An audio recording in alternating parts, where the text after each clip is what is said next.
Good morning. This is LeBaron Woodruff with the Chancellor's Office for the California Community Colleges, and we are presenting a Maintaining Quality Distance Education webinar. Before we get started with the content, I'm going to carry you through a couple of housekeeping slides. If you're listening on the phone, you should click the handset icon.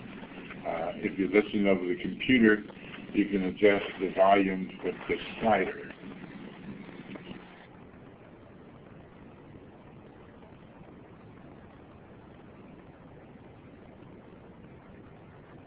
To send a chat message, you will enter your message in the lower left-hand corner of the screen. Click enter on your keyboard. The messages appear in the chat window above. We're asking that this be the method by which you would submit your questions. We know that we're not going to be able to respond to every question today. We will try to respond to as many as possible. And for all of the questions, we will be putting together a Q&A document related specifically to this presentation, and be posting that on the Chancellor's Office website and sending the link to that posting to all of the people that signed up for the webinar.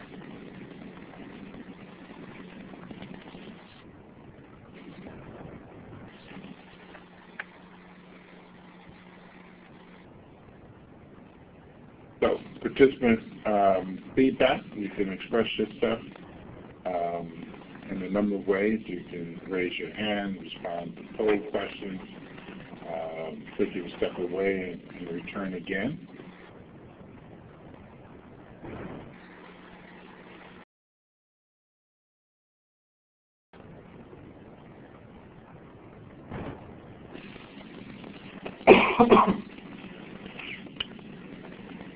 This session is being closed captioned. To save the closed caption text, click on the down drop and select and save. We will be making that text available both of those that would need it afterwards.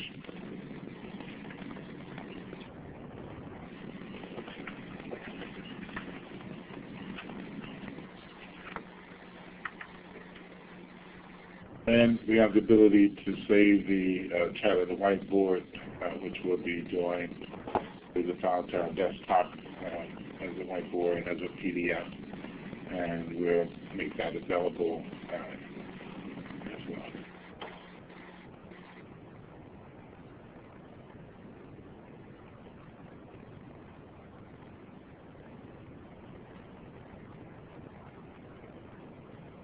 Hey, as I said earlier, this is Maintaining the Quality Distance Education program. It's presented to you by the California Community College's Chancellor's Office. This is a 3-hour webinar. This entire webinar is being recorded. It will be archived. The link for the archive will be available. We will be emailing that link once again to everyone who's registered. We will also be posting that link on the Academic Affairs Division webpage, as well as the Fiscal Affairs Division webpage. And so if you are not able to stay for the entire webinar, you will be able to access parts of it that you missed, or if you choose to listen to the entire thing again. Once again, we will also be developing and posting a Q&A for all of the questions that are posed in the chat room today. Some that we will be able to respond to, and some that we will not be able to respond to. So we're going to get started. I have in the room with me Vice Chancellor Barry Russell, Regalado, and Shante Warner. Sorry, thank you, Shante.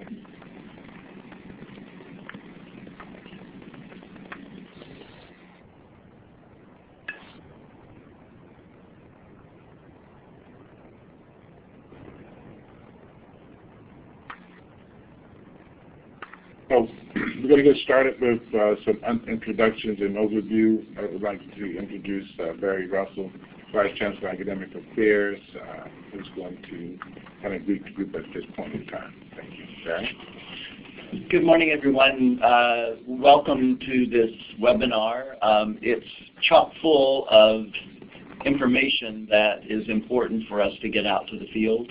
And I know that it will look like a long time, but I think it will go fast. The morning will go very quickly because of the rich discussion and the information that we are pushing out today. The issues around online education are becoming more and more in the news and in front of everybody in every college with the advancement of the MOOCs and the advancement of other distribution methods for online. When we start moving to the iPads and the iPhones and the other devices out there that virtually now become a classroom in the palm of your hand, I think there are a lot of issues that will be coming up. And the attempt today is to try to pull all those issues that we have thought about together in one place to provide kind of a primer on what to do with online education. I also want to thank LeBaron Woodyard for putting this together, and also the support people who you will hear throughout the morning. These people have spent a lot of time working on not only online issues, but other issues related to the community college system in California. And so we are very happy to have them as part of this workshop. Please stay in touch with us after this workshop as we start moving out more and more information and changes that will undoubtedly occur in the future. And we just want to make sure that everybody's involved in the conversation when that happens. So welcome again, and I'll turn it back to LeBaron. Okay, thanks, Barry. So I also would like to extend a debt of appreciation to all of the presenters who, in their own right, are exceptional leaders and experts in the various areas that they will be discussing. I know that many of them will be available for direct follow-up. Their information will be provided at the time that they do present. So feel free to contact them with additional questions or to have a more in-depth conversation with them. With that, I'm going to move on to the first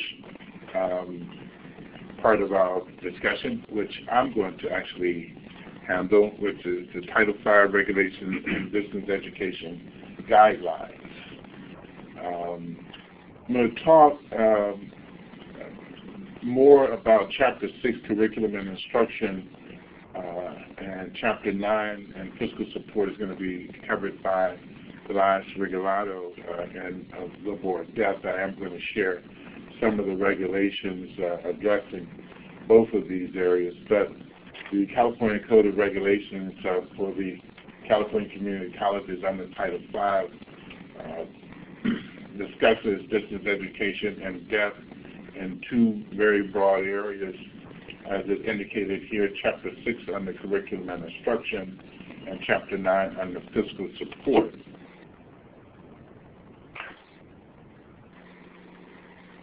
Under Chapter 6, we also have on our website the Distance Education Guidelines, which we're not going to cover everything under that today, but you can access that on the Chancellor's Office webpage, where it does address, obviously, Chapter 6 and Chapter 9. Under Chapter 9, it addresses attendance, limitations on state aid, instructional, and other materials. We are going to just highlight a few of these areas today that we feel you should be made aware of.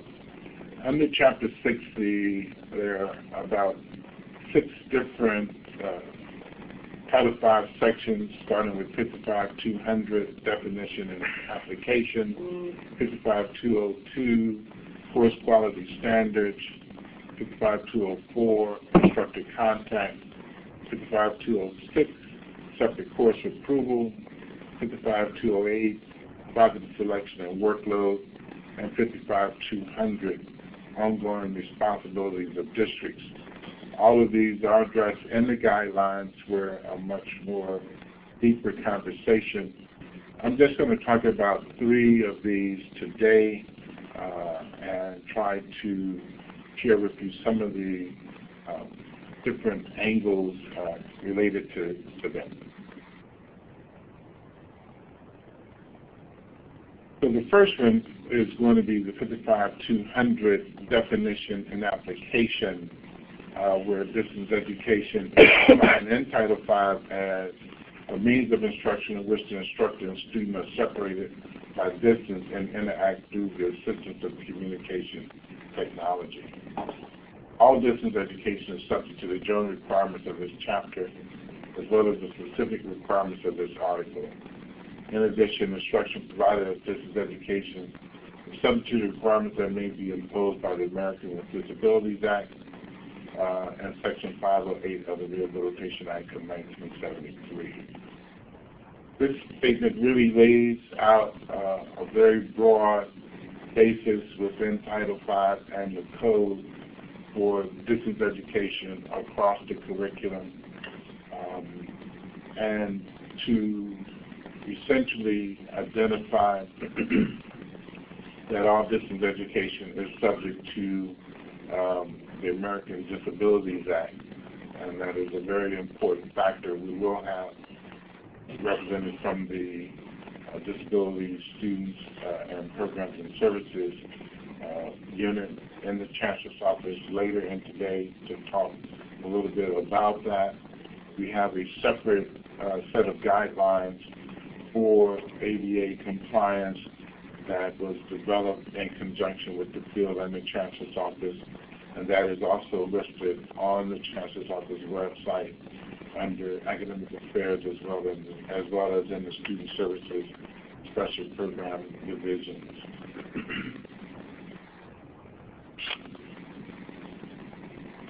The second Title V section that I want to talk about is 52202, Course Quality Standards. And this is extremely important. The Title V says the same standards of course quality shall be applied to any portion of a course conducted through distance education as are applied to traditional classroom courses in regard to the course quality judgment made pursuant to the requirements of Section 55002 and in regard to any local course quality determination or review process. Determinations and judgments about the quality of distance education under the course quality standards shall be made with the full involvement of faculty in accordance with the provision of subchapter 2, commencing with Section 53200 of Chapter 2. Now, this is obviously the legal element, but essentially what this Title V section is saying is that the course quality standards of distance education should be equal to traditional course quality standards, and that when you're putting together a distance education course, there is no difference. It's not less rigorous. It's not more rigorous. It should be at least the same as your traditional classroom courses. The quality is absolutely critical to this, and traditional education and face-to-face courses has been around for some time. Distance education has been around for a long period of time. If you go back to the turn of the century and correspondence courses, an earlier form of distance education. But there has to be an understanding that there is no difference in quality. We do not want to communicate any issues related to quality, and this Title V section lays as part of the code and the law that distance education courses should be the same as face-to-face courses. This next section in distance education at 5 is also extremely important. 55204, instructor contact. And it goes through and talks about, in addition to the requirements of 5502 and any locally established requirements applicable to all courses, district governing boards shall ensure that any portion of a course conducted through distance education includes regular, effective contact between the instructor and students through group or individual meetings, orientation and review sessions, supplemental seminars, study sessions, field trips, library workshops, telephone contact, correspondence, voicemail, email, other activities. Regular effective contact is an academic and professional matter pursuant to Section 53200. Any portion of course provided through distance education is conducted consistent with guidelines issued by the Chancellor's Office pursuant to Section 409 of the Procedure and Standing Orders of the Board of Governors. So this section is saying regular and effective contact is an absolute must within a distance education course. And it can be done through any number of ways. There's a list of different methods that are used, but they're not limited to those methods. But it needs to be regular and it needs to be effective. That is the number one factor, particularly when you're going back through and you're seeking separate course approval, which I'll talk about in a minute, with a distance education course, that the instructor and the student are in communication with each other, that is done in a way that the instructor supports the work of the student. This is an absolute academic and professional matter. I know the Statewide Academic Senate has identified a number of practices and they identified on their website that speak to this particular issue. And this is an absolute critical element to maintaining a quality relationship in a distance education course.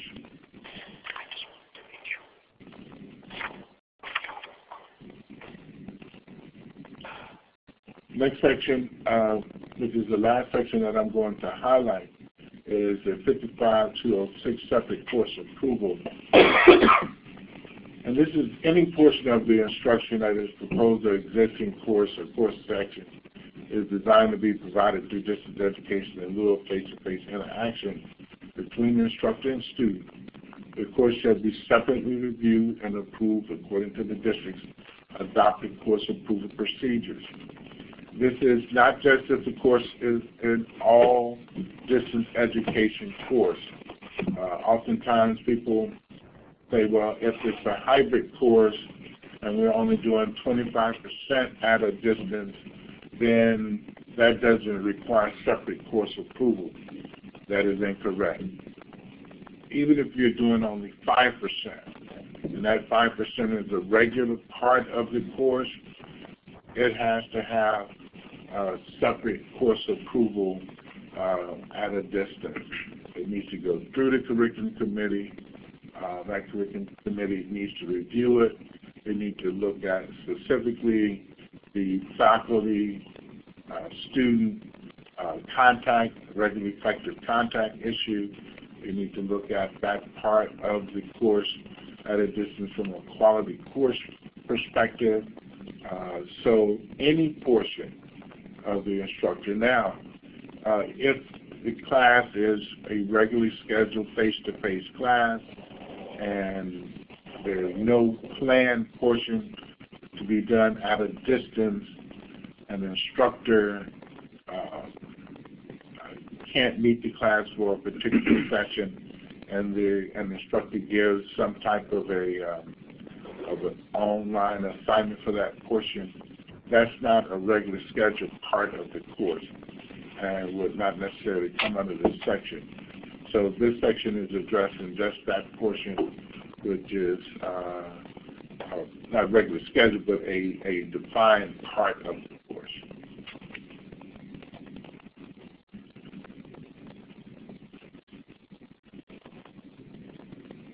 Some of the other sections that are covered that I get into a little bit more detail later when Elias does his presentation is under the Chapter 9 of Fiscal Support, under attendance, and we won't cover all of these, but these are things like full-time equivalent student computation, application of actual student contact hours of attendance procedure, non-credit courses, application of alternative attendance procedure, method for computing full-time equivalent students, or FTS, and immediate supervision and control.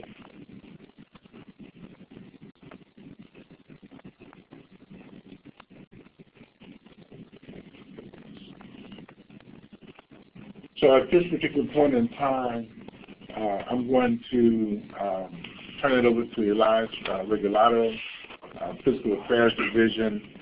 Elias is going to walk us through a very informative section, I assure you. This is Mr.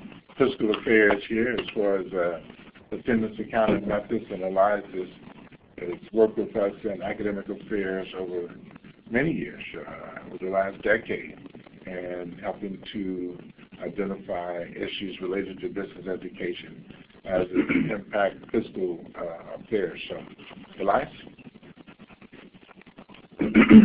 Thank you, LeBaron. I'm very excited to be participating in this webinar. I've been working for like LeBaron said, for a very long time with academic affairs on various issues, including business education. And over the last year or so, we've received a lot of inquiries about distance education and attendance accounting and reporting. So for this webinar to come to fruition and to have the level of participation that we've gotten today, I'm just very, very impressed and very, very happy about that. As LeBaron indicated, I'm responsible to be the system office contact for you for distance attendance accounting issues and reporting for apportionment purposes, along with academic calendars and student residency matters. So we'll go ahead and I'll go ahead and give you a little overview of what we're going to be talking about today.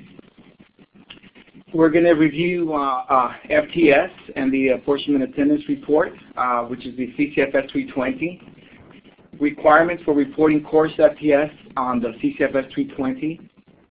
Intent and accountability standards for community college instruction and apportionment eligibility. Attendance accounting and reporting for distance education courses. Common questions concerning distance education courses and attendance accounting. And some audit implications for distance education courses. Because we have a wide variety of topics today and we have many presenters, this is not intended to be a comprehensive overview of attendance accounting and reporting. If you're interested in intricate details, you can access that. We've done 2 webinars in the last year that you can access via the CCC Confer website, and those webinars are available there.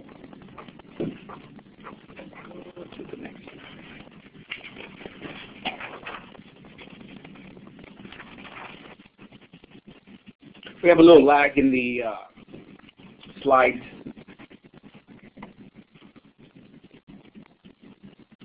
Okay.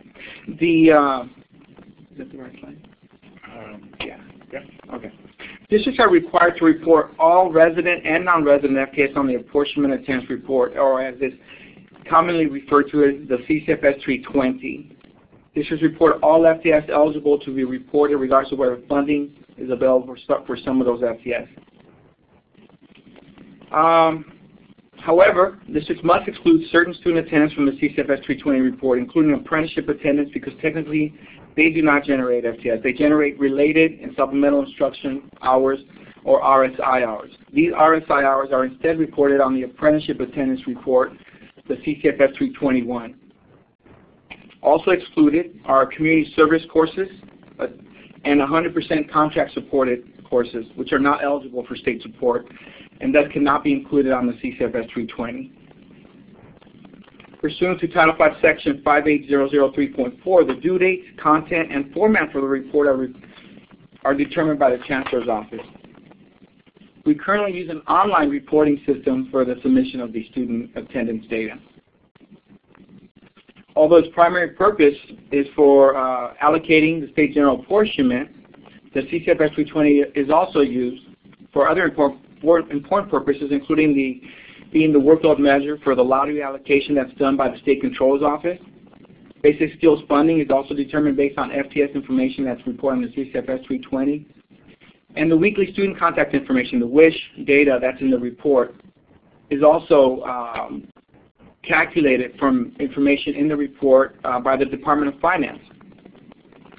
It's obviously clearly because of those reasons, financial reasons, it's a very, very important report for the district to get correctly and do right.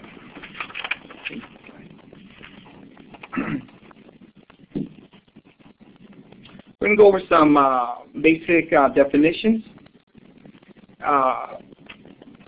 A contact hour is the basic unit of attendance for computing FTS. One FTS is equivalent to 525 contact hours, or one student times 15 weekly student contact hours times 35 weeks equals 525 hours. The 35 weeks comes from the fact that community colleges have been traditionally and are still under the 175-day rule. So when you take the 175 days divided by the 5-day school week, you get the 35-week traditional academic calendar.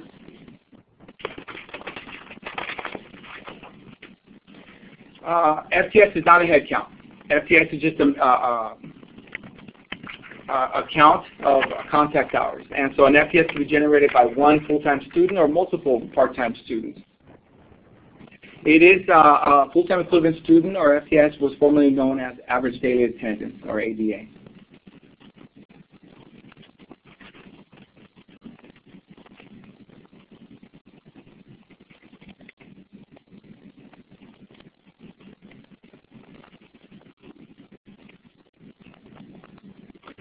We're going to review now the requirement for reporting course FTS on the CCFS 320. As indicated here, Title V Sections 580.50 and 580.161 provide the basic conditions for claiming FTS. But there are many other rules and requirements that apply in other parts of Title V, along with numerous education code provisions.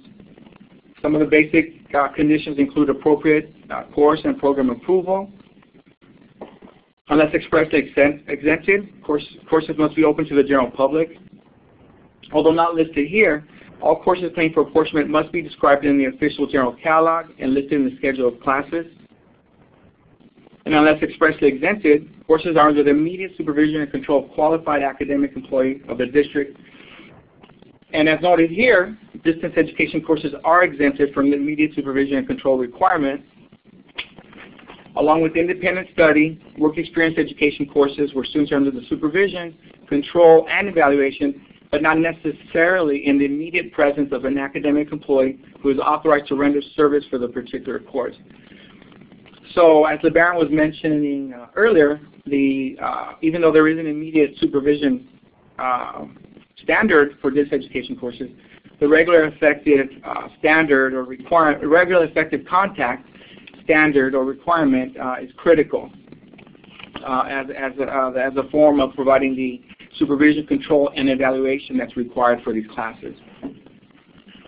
They're having some trouble on the thing. I'm going to take this off the hands-free and actually use the headset, okay, which I think is going to come across better.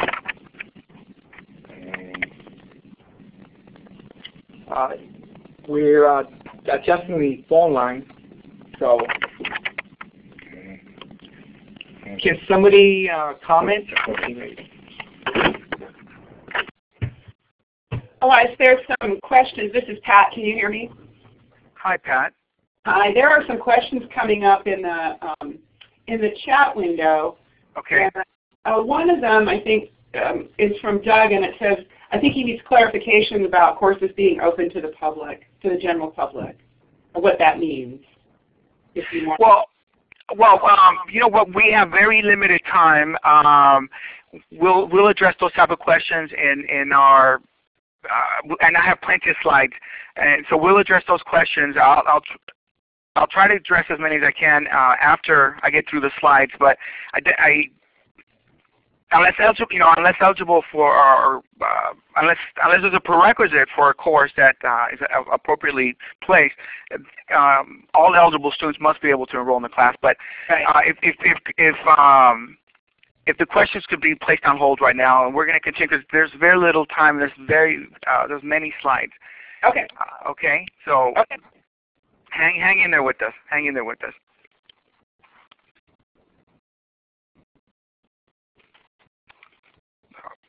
I've lost my place. So yes, there are various definitions, various requirements for reporting course to FTS. So we'll go ahead and go to the next slide.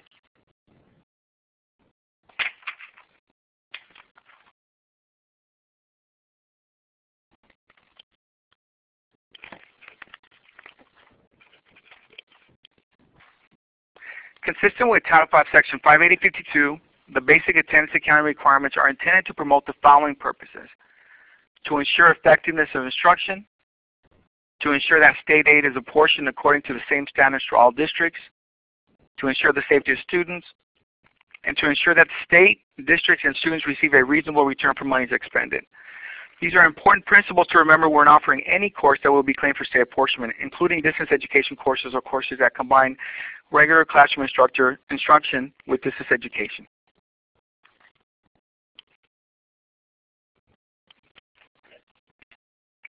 The Education Code provides that the system of public support for the California community colleges should be designed to strengthen and encourage local control of community college education.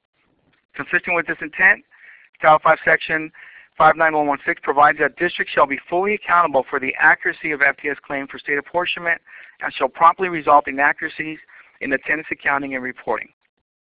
As such, districts are required to adopt and establish procedures, policies, and internal controls that will ensure that FTS reported for state apportionment purposes meet all requirements of law. Additionally, each district is required to provide for an annual audit of the financial records of the district. A verification of compliance with Education Code and Title V attendance accounting regulations is included in the scope of the audit. This includes looking at compliance with the open enrollment requirements, to be arranged hours or TBA, concurrent enrollment, whether adequate procedures are established for determining whether students are actively enrolled at the census point, whether course section FTS calculations and the system that generates them are accurate, and whether required support records are maintained. It is also the responsibility of the Chancellor's Office to make any adjustments in apportionments of state funds to correct any discrepancies revealed in the annual audit or through any other means such as special reviews or district self-declarations.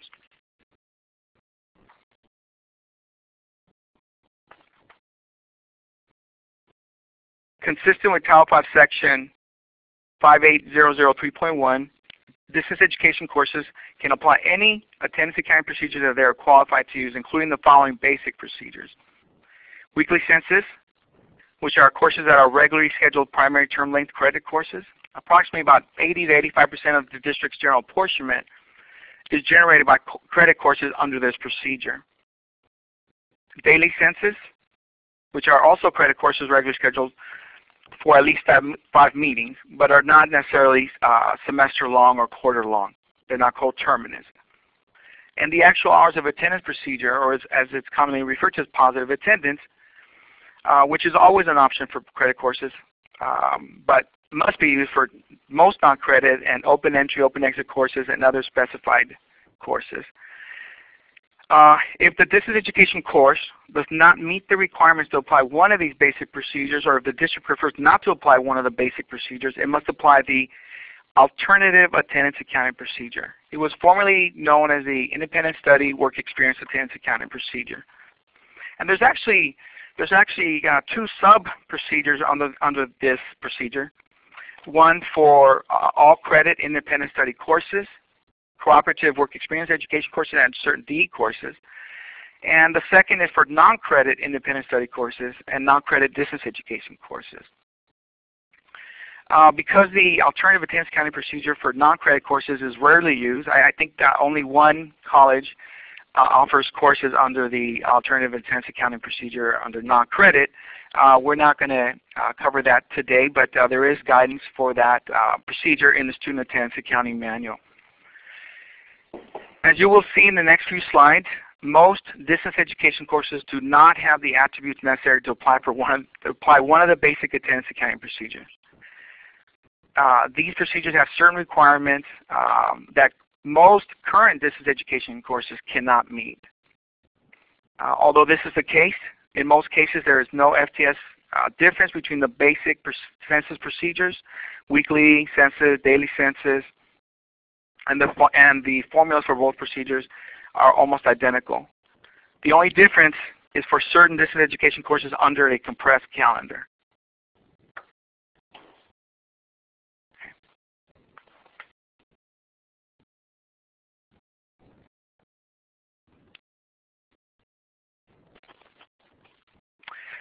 So on this slide, I'm going to review with you what would be the attributes if you did have a distance education credit course applying the weekly census procedure.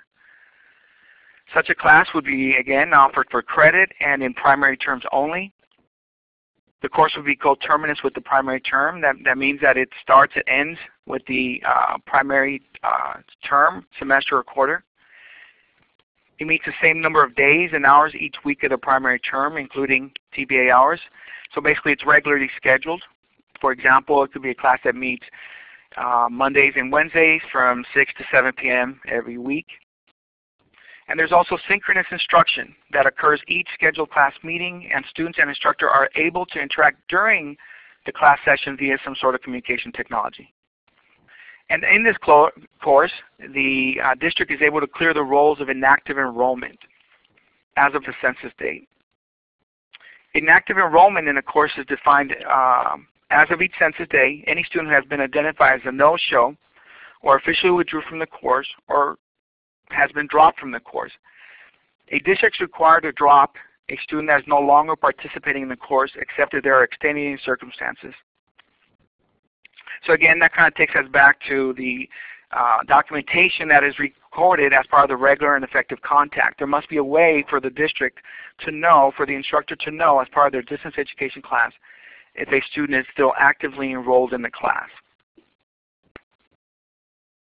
Another important attribute of this course is that the weekly student contact hours are computed or calculated from regularly scheduled contact hours.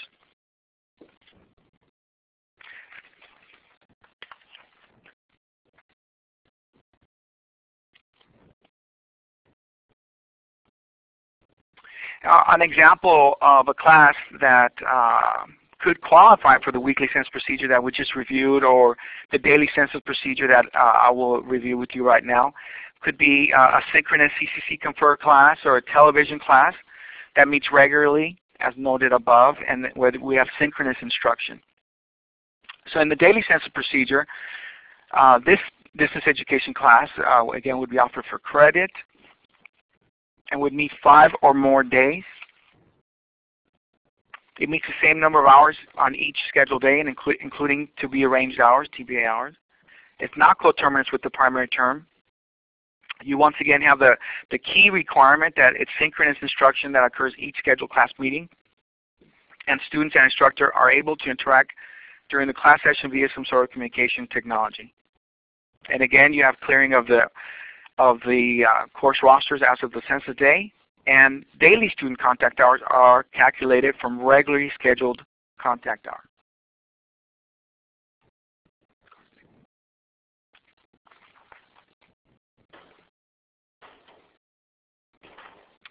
The third basic procedure is the positive attendance procedure.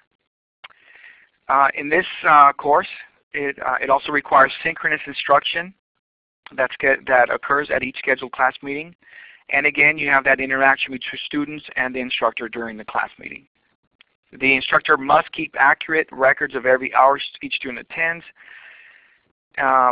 Any course can be on the positive attendance basis with the exception of independent study and cooperative work experience courses. And again, here contact hours are based upon the count of students present at each course meeting. There is no census date for these courses. So based on the attributes that I've reviewed with you for these basic procedures, it's clear that most distance education courses as currently offered will not be able to apply the basic procedures. For these courses, the only option left is the alternative attendance accounting procedure. And unless eligible for an exception provided by Title V Section 58009, this procedure uses the number of units of credit as the basis for determining the number of student contact hours for the course.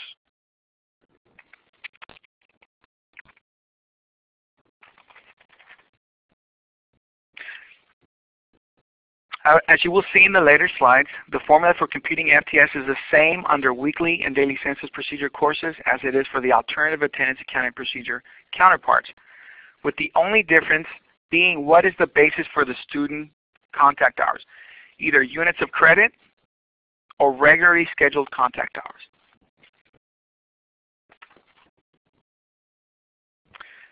The Title V exception that I noted previously applies only to independent study laboratory courses and distance education laboratory courses, which consist partly or exclusively of laboratory work. For courses under this exception, Title V Section 58009 allows a district to substitute the contact hours based on units of credit with the contact hours that would be generated by the same course under the weekly and daily census procedures. In other words, the regularly scheduled weekly student contact hours for an equivalent classroom-based course.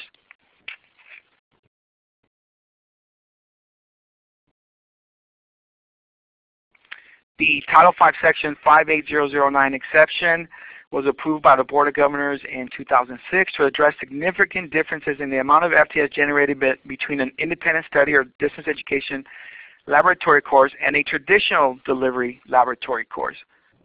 The exception was created in response to a problem that was brought to our office by a group of chief instructional officers.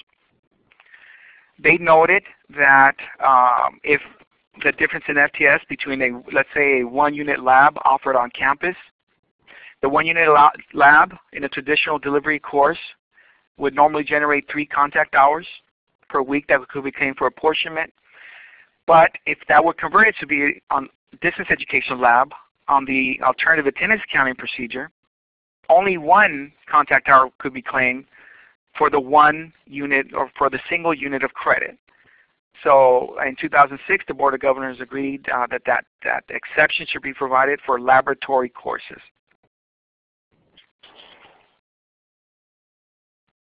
Non-laboratory credit distance education courses on the alternative attendance accounting procedure must still determine weekly student contact hours based on the number of units of credit.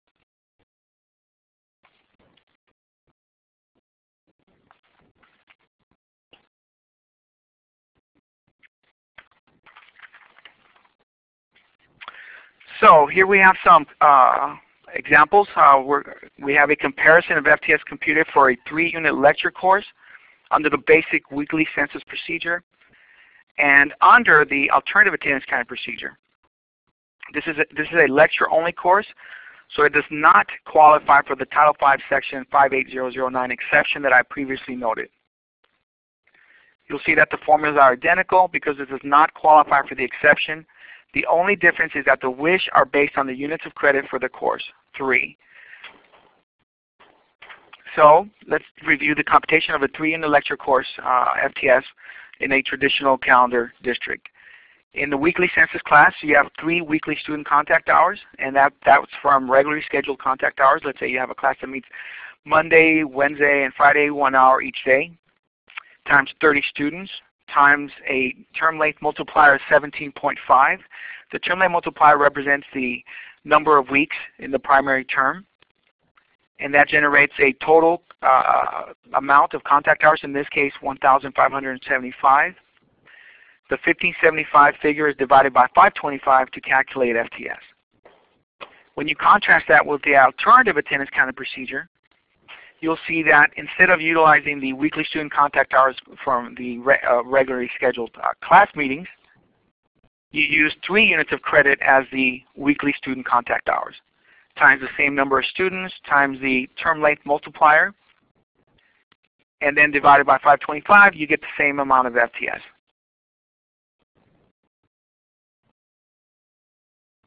Again, I should note that for colleges that are under a compressed calendar, there will be slightly less FTS calculated for the DE version of the lecture course because there's a smaller term length multiplier, and because WISH calculations for a regularly scheduled class in a compressed calendar are usually a little bit higher.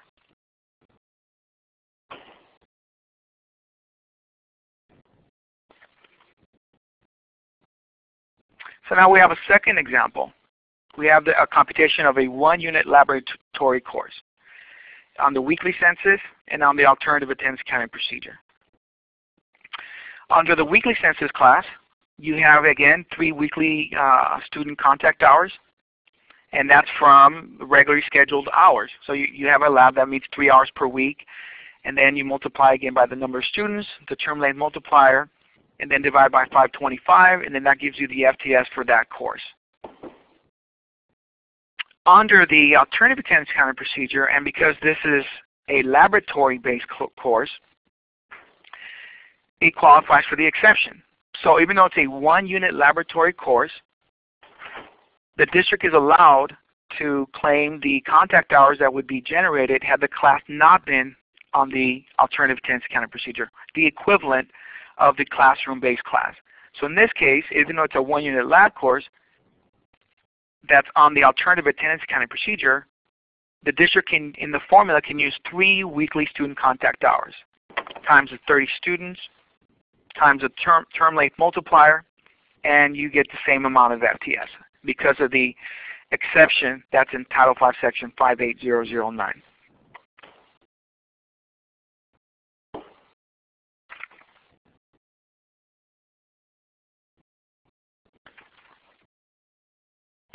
For detailed guidance on this procedure, please refer to the 2008 Distance Education Guidelines and the document titled Attributes of a Distance Education Credit Course on Weekly, Daily, or Positive Attendance Accounting Procedures.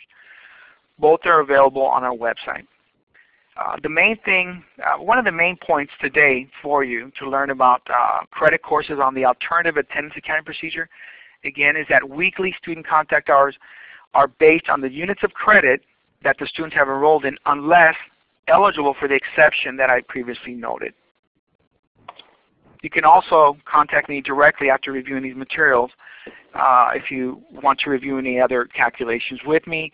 And again, as LeBaron indicated, we're going to address the questions that are being put forth on the dialog box on the CCC Confer screen. We will try to answer all the questions that we can at that point. Let's go to the next slide, LeBaron.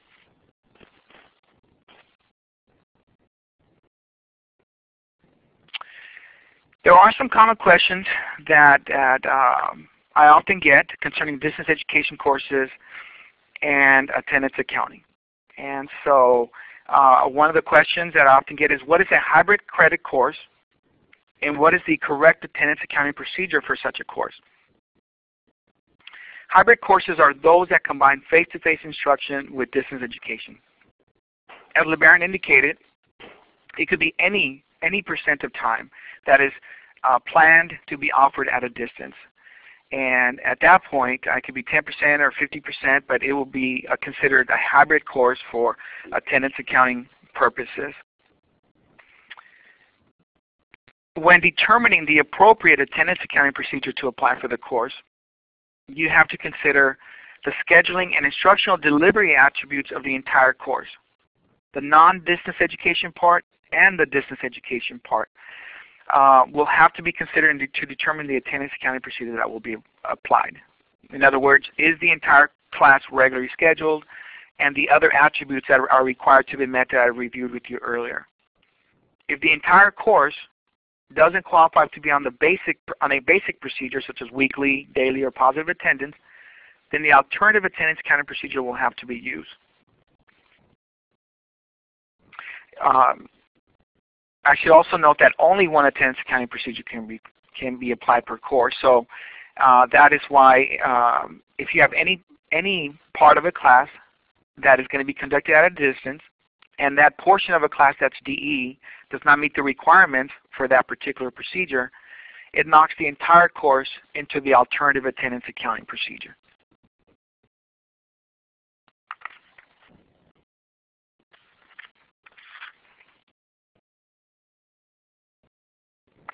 Another common question that I get, it's coming up right now. Another common question that I get is that since there are few or no meetings for some distance education courses, what would be the basis for an instructor to determine if a student is actively enrolled as of the census date? And my response to that is that it should be based on the documentation that is gathered from regular and effective contact that's required under Title V, Section 55204. Local policies and instructor directive guidance must be developed for appropriate clearing of course rosters, including for distance education courses.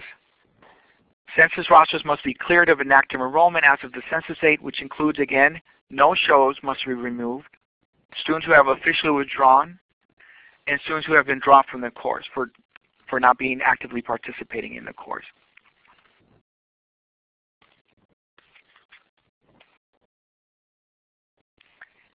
If a course, another question that I get is that if a course includes less than 51% of instruction via distance education, can it apply the alternative attendance accounting procedure?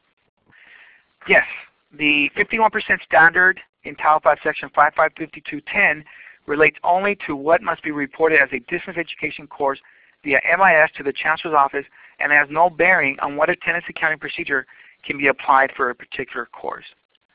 Again, you have to look at the attributes of the entire course for purposes of determining what attendance accounting procedure is eligible to use. And the 51% has no bearing on that.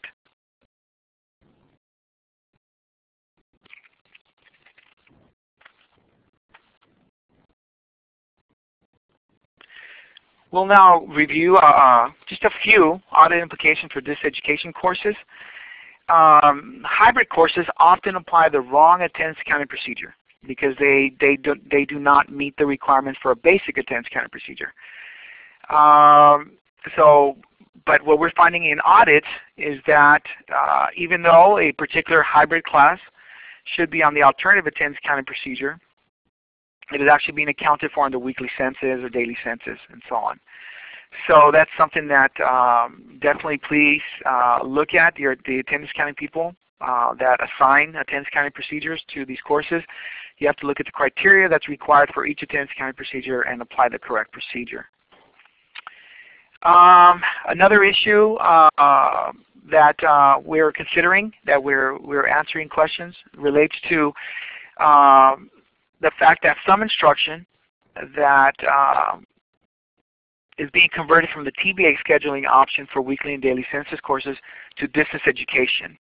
And so if a district is going to convert to be arranged hours, TBA hours, as part of a weekly or daily census class, it's important that in converting those TBA hours to distance education, all of the requirements, quality requirements, and the other requirements that LeBaron discussed, including the separate course approval, are followed. And it's critical that the quality, integrity, and substance of these DE hours that are part of a regular classroom-based class, again, as LeBaron indicated, be the same as that for the regular classroom-based class. And lastly, the Chancellor's Office is considering the possibility of an audit compliance item that will focus on distance education courses. That's something that I'll work very closely with the Academic Affairs Division on. Not sure yet when and if that will occur, but we'll keep you informed on that. Again, I'm coming up on the end of my presentation. I apologize that I'm not going to be able to, through this venue, answer the questions that I'm sure have been posted on the CCC Confer dot-like boxes.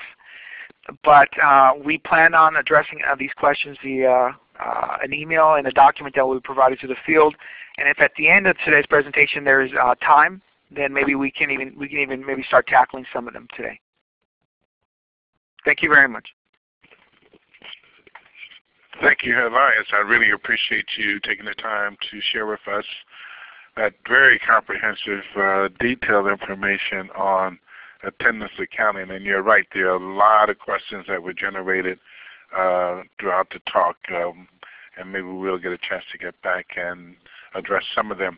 But we're going to keep this show going, so to speak. This is Elias's information. Make sure you write it down. I'm going to leave it up for a few minutes so that people can identify them before I move on.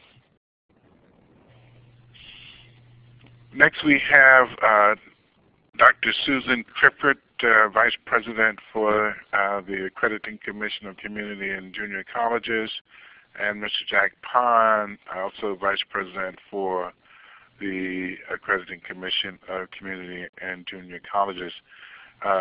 Susan and Jack, do I have you on the line? Yes, you do. Can you hear us? I can hear you well. I'm going to turn it over to you. All you have to do is let me know when you want me to move your slides forward, and we will be ready to go. I'm going to put the first slide up for you right now. Okay, thank you. You know, we appreciate being invited, and we're going to pick up where Elias left off regarding quality assurance, and this is what we train our evaluation teams to look for in distance education. Go ahead, LeBaron, this is the next slide.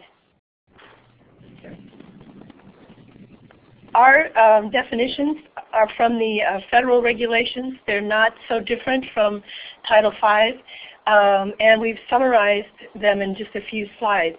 It's become more important that there's a differentiation between correspondence education and distance education.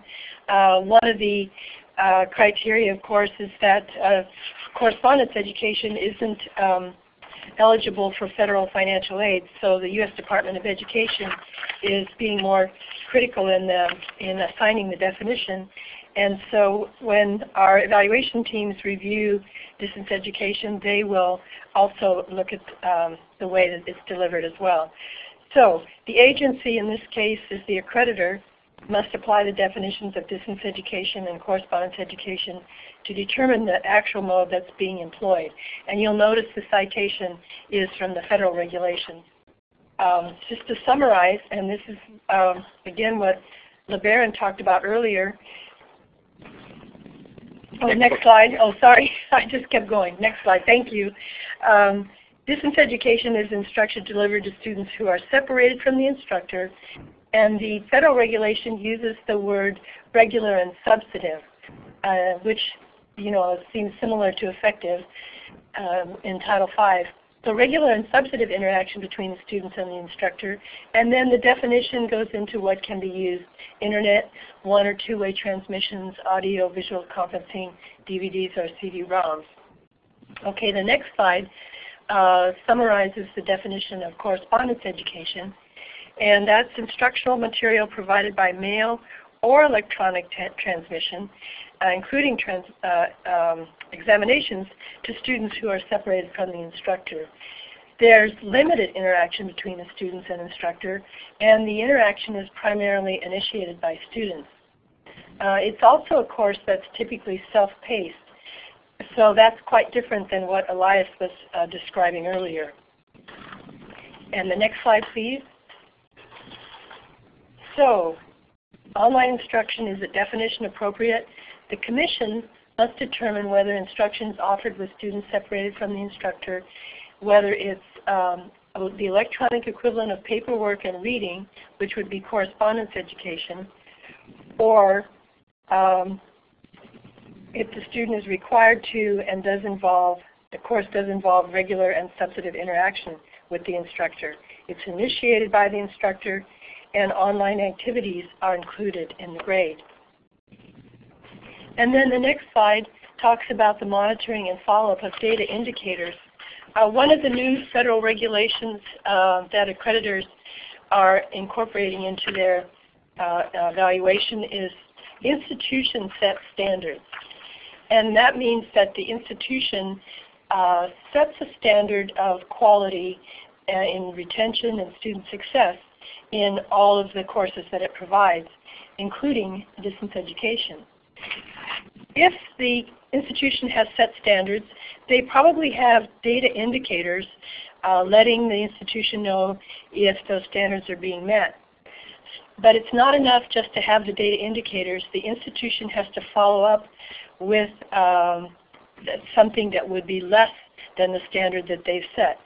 So for example, if an institution provides online education and doesn't pay attention to the fact that the online education isn't receiving the same set level of standards as their other modes of education, typically face-to-face, then the institution should follow up and put things in place that will improve that success rate.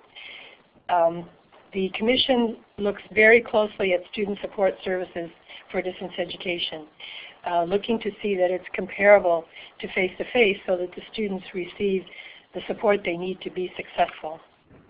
And now I'll turn it over to Jack. Thank you, Susan. The next slide, and I apologize for the C because this was taken from another presentation and we should have edited that C out. And I will say to start that the Commission has a publication, Guide to Evaluating Distance Education and Correspondence Education, and that is available on our website at www.accjc.org.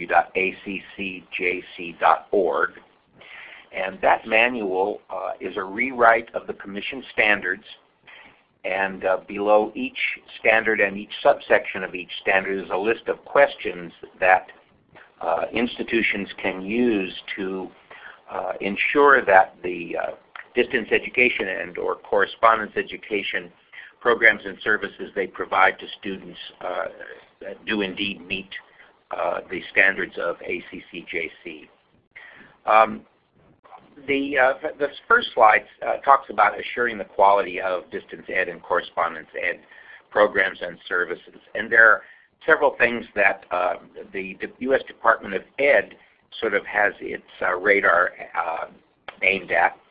And the first is growth over time, and that's growth in the number of courses offered via this delivery system, the growth in the number of faculty teaching courses, and also growth in the number of students that are enrolled. And of course, if there is a growth in distance or correspondence education that enables a student to take 50% or more of a degree or certificate program in the online delivery mode, they are required to submit a substantive change proposal to the Commission.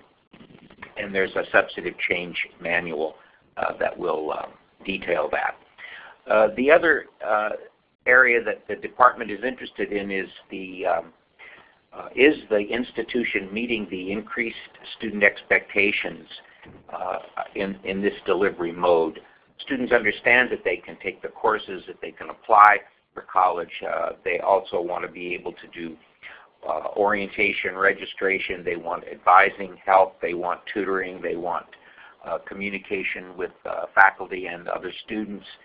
And as Susan said earlier, it's expected that the programs and services offered in this delivery mode are comparable to the programs and services that are available to students in a face-to-face situation. The third thing is the compatibility with institutions' mission. Very often institutions have missions that define their intended student population or the population that they intend to serve, and they do so by being very specific about communities, counties, or areas of the state that they serve. And if a college goes into distance education and that distance education reaches beyond those boundaries, that it would be an indication that the mission has not been considered when going into distance education. So there would be an expectation that the mission would be reviewed so that it is allows for the institution's foray into distance ed. The next slide talks about some of the areas of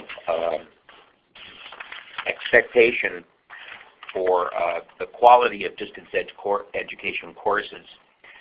There's an expectation that student achievement data, that is retention, course and program, certificate and degree completion rates in DE and face-to-face courses are compared, so that you may have an English writing program that is available in both distance ed and in face-to-face format.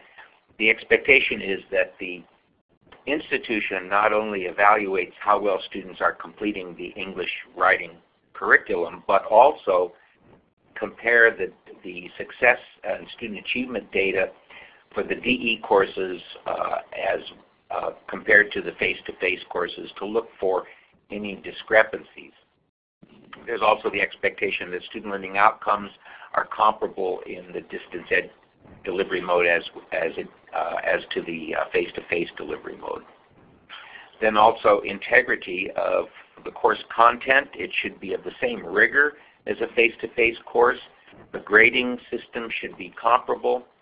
The faculty that teach those courses have technological support, and also that they are capable of teaching courses, and also that students have the ability to profit from those courses, and if needed, that students are provided training for how to be successful online students. Then the support for both faculty and student, and the ability to allow the distance ed student and the faculty to assess the system to see how well it's working. And as I said before, integration with the institutional mission. One of the biggest areas that the department is interested in is the verification of student identity. Is the student who signs up for the class and takes the class the same student that receives the credit? Username and login information, passwords, proctored exams are some of the areas that we can use to guarantee student identity. There's a speaker later on in the program that's going to address that. There also is the expectation that the colleges have policies that protect the identity of students. So if they're signing in and they're providing usernames and passwords and whatnot, that material is safe. So when institutions evaluate their distance education programs, there are several things that they should consider on the next slide. And the first is, does the institution know where its DE students are coming from? And that has to do with state authorization that will be addressed a little later on in this program. Is there a policy that defines regular and substantive contact for distance education courses? And does it define regular and substantive, and then does it check that that is indeed the situation with the DE courses? Are there required qualifications, training, evaluation, and professional development opportunities for distance education faculty to keep abreast of the latest technologies and so on? And how does the college prepare and monitor its distance ed students to be successful? Are they just left to flounder, or if students are having a rough time in distance ed, what steps, what policies on satisfactory academic progress does the institution use? The next slide is more about evaluating distance education, and the institution should take steps to ensure that distance education students are using college resources, that those resources are available to the student, that tutoring, library, and so on. What evidence is there that student identity is being verified in the distance ed program? And our teams that are going out and reviewing institutions are checking to ensure that There is accessibility for the support programs and services for DE students, and that there's regular and effective contact between the student and the faculty. Are there policies I mentioned earlier that dictate satisfactory progress for distance education? And teams are also looking at how comparable are the distance ed support services, such as advising, tutoring, and learning resources, etc., to those students that are in the traditional delivery mode. Okay, and I think we're out of time. The next slide is our contact information, and we're happy to entertain any questions. But I know that you need to stay on schedule, so we won't do that right now. Thank you. Thank you. Thank you so much, Susan and Jack. I really appreciate a very informative set of presentation, and you're right, there are a number of questions. As we prepare the Q&A, we will be consulting with ACCJC and any of the questions that came up specifically there. But as Jack says, they also have a document on their website that you can access, and that will also probably address many of the questions that I saw popping up there as well. And I'll put that website on the chat box now. Fantastic. Thanks, Jack. I really appreciate that. And that way people can go straight to that document and pull it down. There it is. So our next presenter is Dr. Pamela Shea from Franklin University in Columbus, Ohio. Dr. Shea, are you on the call? Yes, I am. Okay. Do you want me to move your slides for you? Please, if you would, that would be very helpful. That'll be no problem at all. So I am going to move to the next slide, which is going to cover state authorization with Dr. Pamela Shea. She's the Vice President of Accreditation and Institutional Effectiveness at Franklin University. Dr. Shea was kind enough to present at our last DE coordinator session in November, where she did a fantastic job, and we've asked her to share with this group today some of the things that they're doing at Franklin and how it impacts state authorizations. Dr. Shea? Thank you very much. And if you want to go on to the next slide then.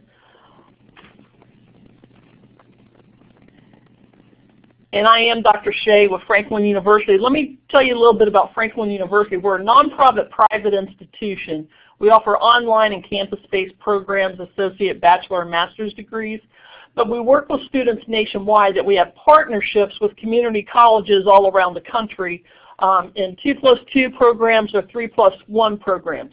So we've been involved with online education in many states for many years. And so we've developed out of a sense of necessity to be able to manage everything that's going on with state authorization. So we were working with state agencies prior to the Higher Education Opportunity Act of 2010 that kind of facilitated everyone needing to get involved with state authorization. And what I'd like to do, if we'll go on to the next slide, I kind of want to take a little strategic view this time of presenting and say that institutions need to be able to develop their state authorization strategy. And as I see it, there's three key components to be able to do this. The first is you have to understand all of the activities that warrant state authorization that are occurring at your institution. It is not just distance education that warrants state authorization at an institution.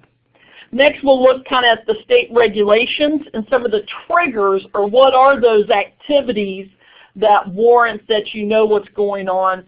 Then we'll look at the key players. So moving on to Know Your School, as presented in the last presentation, do you know where your students reside? Where are they at if they're online students? And also, what activities does your school conduct? And where do you think your institution is moving in the next 2 to 3 years? Do you have plans for growth? Do you have plans for expansion of new programs, new specialized accreditations, new locations? So first you have to get a good understanding of knowing your own school. On the next slide, then we say you have to understand what the state regulations are. it is very important that you get knee-deep into the various relevant statutes and regulations. A common phrase we use throughout state authorization is, "it depends," because many of the statutes and regulations are based upon the type of institution, a public, a private, a 2-year or a community, a 4-year, a master's awarding, the different delivery formats, face-to-face, online, or a wide combination of hybrids, and also the level of activities that you have. But you also need to look at some of the multiple resources that are available. The SHIO organization has one of the most current and up-to-date resources, SHIO.org, that really helps outline some of the key points that you need to follow for each state, and it's a good starting point. But you have to look at the different regulations and the different resources based on the activities at your own institution. And then we advise people start creating your own spreadsheet, and we kind of shared a table last time that we used of just indicating what's happening in terms of state authorization for each of the states that you have students residing. In the next slide, excuse me, when you get into the different regulations, you have to understand the definitions. How are they defining a physical presence in that state? It could be anything from you have a physical location there, you have students that reside there, you have faculty that reside there. There's lots of definitions. So you have to make sure that you understand the definitions of each state. Every state will have different definitions. Many states offer exemptions. If you are a public institution, if you are a religious-based institution, there are certain blanket exemptions. Those are the ones that we all like to see. Unfortunately, we don't see enough of them these days. And then also with the state regulations, it also gets into licensure programs.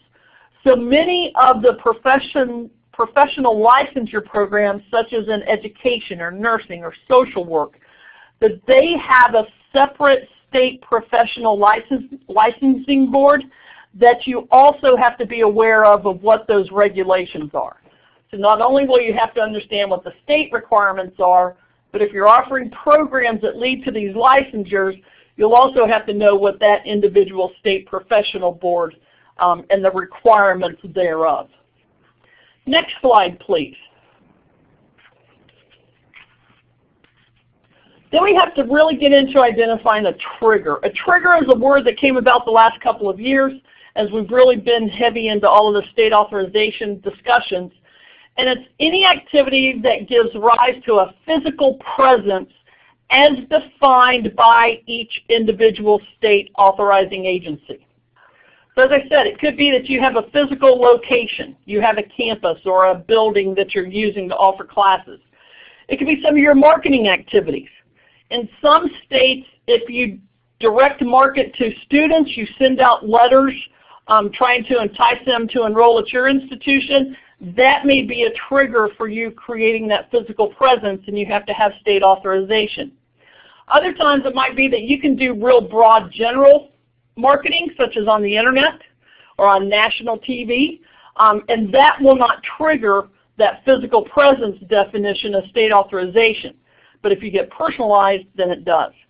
Also recruiting. Do you have someone on the ground that goes to college fairs, visits different schools or companies or organizations to recruit and deal with students one-on-one?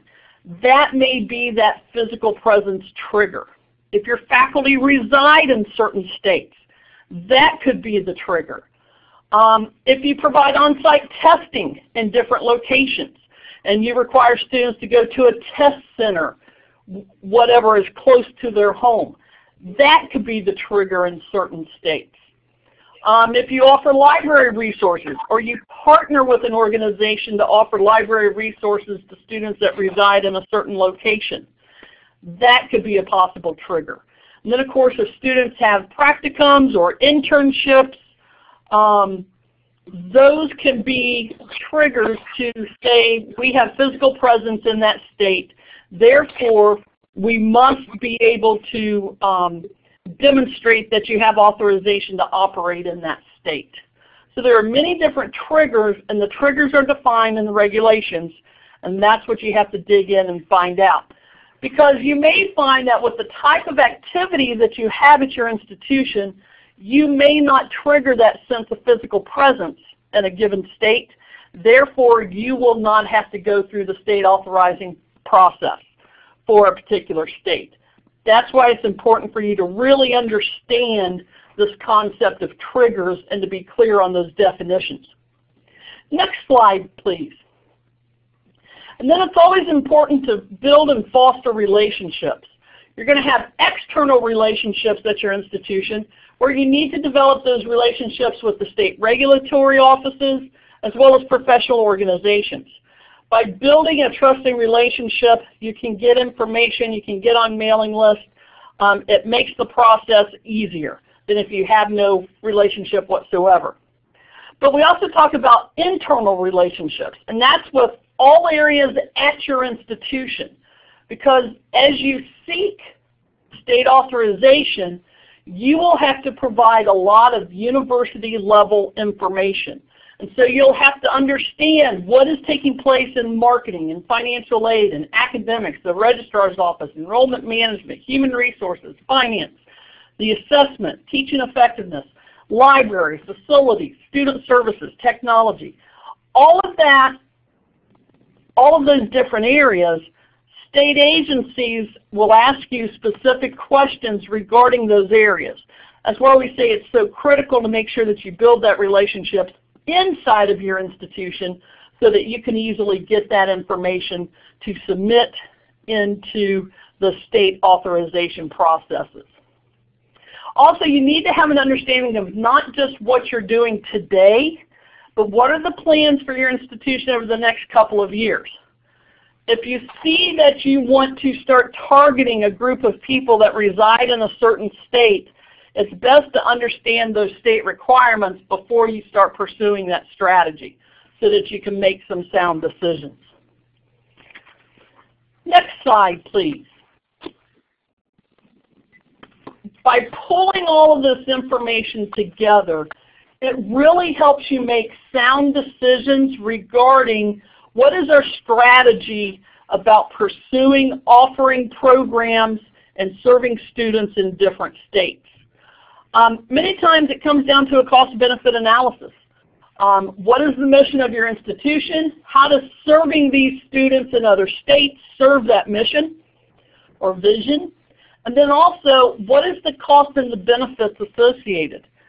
Some states may be very prohibited in who they allow to be authorized and the processes and the resources that it takes to achieve authorization and the ongoing expenses to maintain that authorization. So there are expenses involved with state authorization. You have the initial authorization. You may have annual fees based on enrollment numbers. You may have to have surety bonds.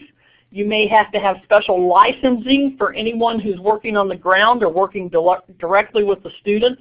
And then just to maintain and do the regular reporting. All of those expenses need to be looked at to determine, are you really benefiting the students that you're serving with that? And what is the cost of all of that? And then what are the benefits to our institution?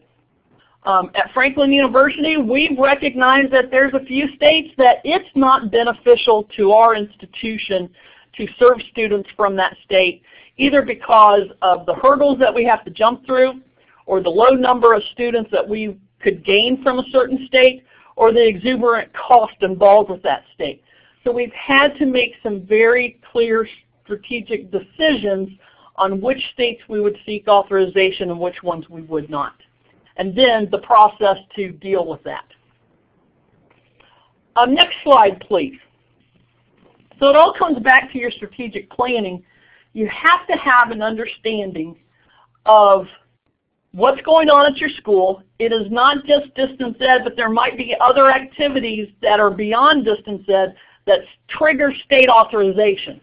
And so you have to have an understanding not only from the distance ed perspective, but from other areas at your institution. You have to understand what the regulations are and what are those triggers for each and every state. It doesn't matter if you have 1 student or if you have 1,000 students in a state. The state regulations state if you are serving a student or more from this state, you must meet those requirements. So you really have to look at that. And know that it does involve a broad audience. It really does take a university to serve state authorization, that you have to look at all the different activities and offices within your institution to be able to answer the questions and to determine what processes of moving through state authorization. My next slide, that's really all that I have today. I do workshops where we spend 3 days on this very topic and get into the details of what to do with each and every state. There's a lot of information. If I can be of any service to anyone, I'd be glad to. Franklin University, we're at a fortunate place where we've been doing this for years, and so we want to help and serve others to be able to do that as well. And question and answers either afterwards at your meeting or however you'd like to handle that. Okay, thank you, Dr. Shea. We're going to keep moving because we are really going to have to, tighten our. We're right on schedule, so we're doing well. Understand. And we're going to be taking our questions and developing responses. Excuse me.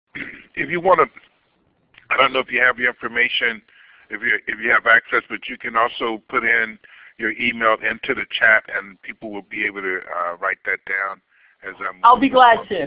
Okay. Thank you, Pamela. I really. Thank you very much. Bye-bye. Okay, we have Dr. Mitra Hoshira, who's a faculty member at Pierce College, part of the Los Angeles Community College District. Mitra, are you on the line? Yes, I'm here. Can you hear me? I can hear you well. I am going to go to the first slide, and I'm going to turn it over to you now. Thank you so much. Good morning, everyone. Maybe in some parts, good afternoon. My name is Mitra, and I'll be with you for the next 15 minutes going over my slides. The presentation that I have here for you is coming from my dissertation work, which was done for my doctoral degree a few months ago. And very soon this work is going to be, very soon this work is going to be published on the Community Colleges Journal of Research and Practice, if in case you are interested to read more and learn more about my presentation. Okay, I'm going to move on to the next slide, which is my introduction. I have seen, my study showed that the terms authentication and authenticity are 2 different terms, because authentication is the process at institutional level, whereas authenticity is the quality of course offering, and it's at classroom level. So authentication is a process that shows how do we authenticate the students. We have a good process in place, whereas authenticity, it suggests how faculty members need to be aware of existence of substitute course takers. Next slide. So we all know, based on the Higher Education Opportunity Act of 2008, institutions who are offering online courses, they need to have a language about their policies, and they need to define how students enrolled in an online class are identified. So my study paid attention, close attention to 3 different areas. One is, what are our policies? What kind of policies and practices we have in place? Next item would be professional development and training. How are we training our faculty members? Lastly, what kind of technological support services we are offering in regards to authentication and authenticity in community colleges. And lastly, I wanted to know what is the level of awareness with our faculty members. Next slide, please. So my research questions were focusing on the significant difference that exists between what faculty consider important and what faculty see as satisfaction. So if you ask someone, is it important for you to have a high-ending technology at your campus? Everyone would say, yes, it's very important. When you ask them, Now, how satisfied are you with the technology at your campus? They say, I don't know.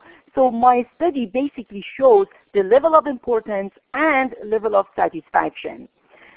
Next slide. The other two research questions that they addressed, I wanted to see what is the faculty members' awareness about authentication and authenticity.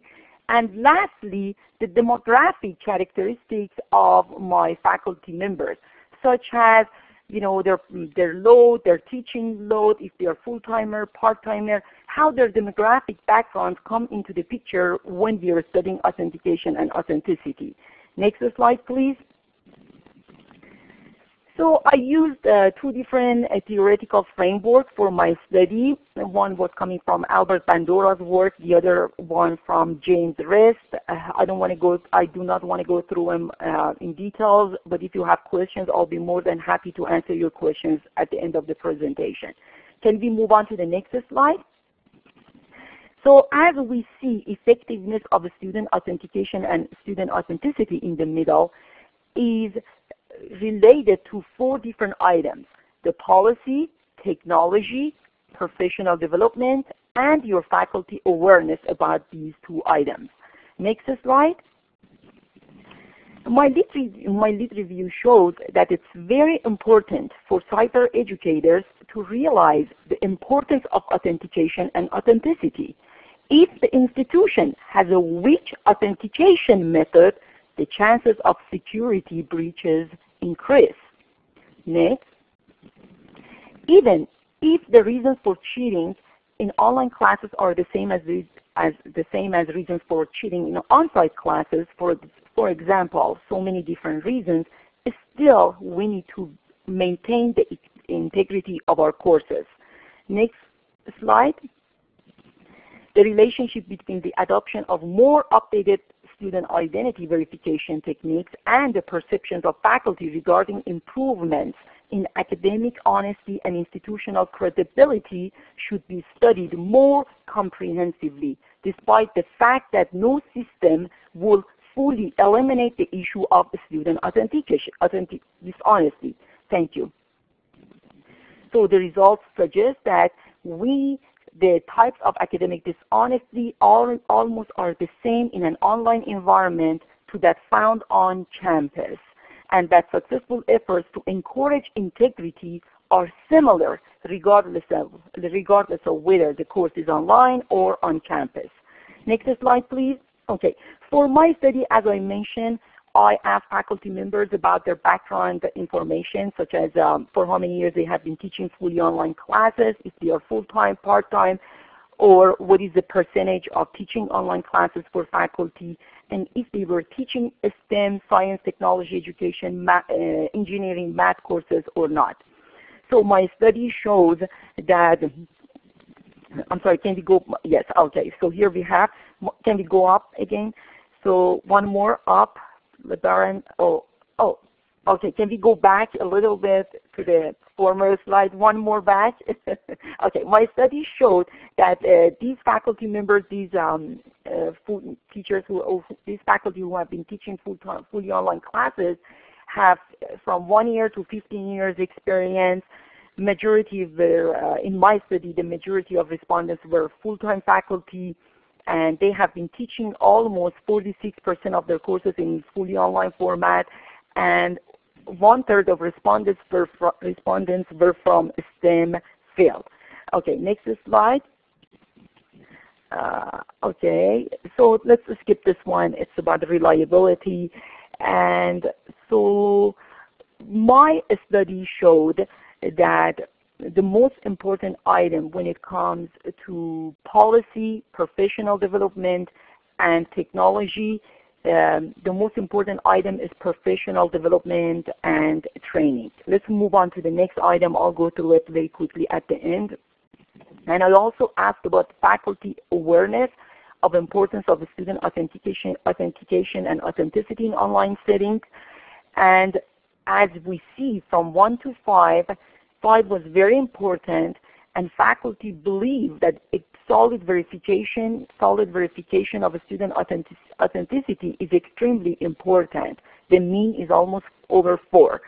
And the least important item in my study is about technology. So faculty believe that having a solid process in place is very important for authenticating students. Next slide, please. Here we are again with faculty awareness, professional development, technology support services, demographic backgrounds, and institutional policies and procedures. All these items are related to each other. And next slide, please. So my study suggests that institutional policies and procedures, professional development and training, and technology support services are fundamental to the effectiveness of student authentication and authenticity. Next important point, there is a significant difference between what faculty considers important and what is really they are satisfied with. Next slide. Community college faculty in general were fairly aware of the importance of authentication and authenticity. And lastly, professional development and training and institutional policies and procedures had a very positive effect on the increase of faculty's awareness. Next slide. And so basically what we can do as part of our policy and practice, we can promote academic honesty, the culture of trust, honesty, fairness, responsibility, and respect in our colleges, universities.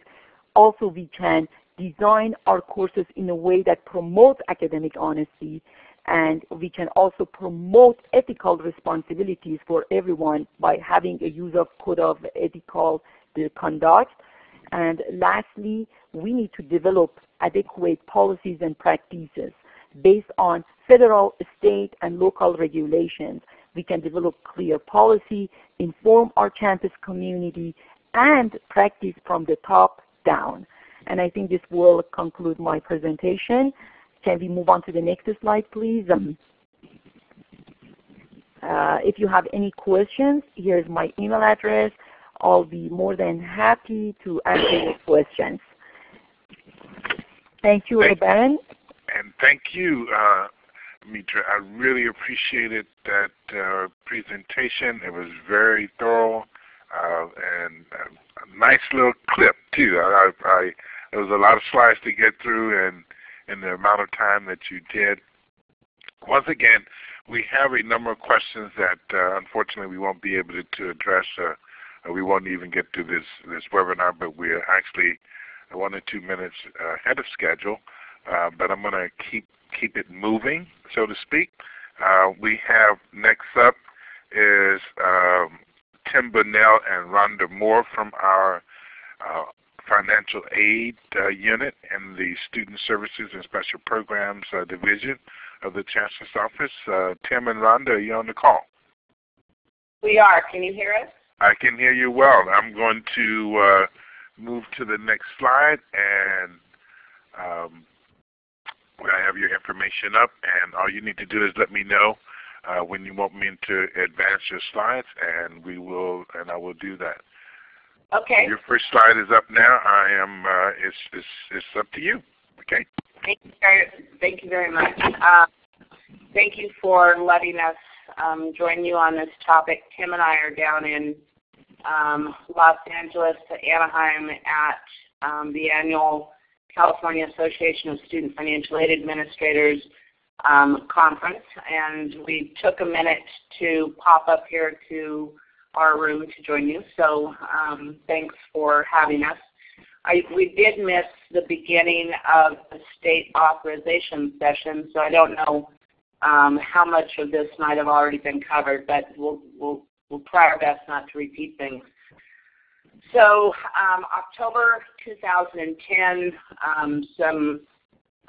you can go, yeah, that's the right slide. So, October 2010, some federal regulations called Program Integrity Regulations became final, and effective July 1st, 2011, all of a sudden, schools across the nation for federal student aid programs had to have something called state authorization. And basically what it was, what the regulations were saying is that if you have students who reside in other states who are taking distance education courses or programs, that in order to include those units in the number of units calculated for a student's enrollment status, you have to have authorization from that state. So if you had students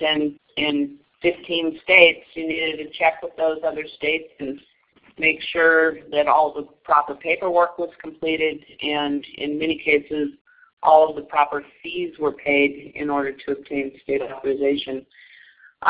Earlier, and also included in those program integrity regulations were requirements that states develop a complaint process. And they're sort of connected and tied into this distance education topic. During 2012, I forget exactly which month, one of the federal courts vacated the regulation that required state approval from states other than the home state. So on procedural grounds, the court said that those regulations were not going to stand. However, the belief by the feds is, the U.S. Department of Education, is that they didn't need a special regulation to require that institutions be in compliance with all of the states where their students are located, that the vacating of that regulation does not relieve colleges from the requirement to adhere to state authorization requirements. So it's been a little bit confusing this year. We're trying to keep the communication with financial aid going, and our main message on this webinar is, as you talk about state authorization, as you talk about your policies and procedures on campus, please do involve your financial aid departments and your other student services departments, as the audit requirements, compliance requirements are all going to hit those offices. So you want to make sure, both for your safety and for the financial aid office on campus, that you collaborate as you're designing your policies and procedures. LeBaron, if you can move to the next slide, that'd be great.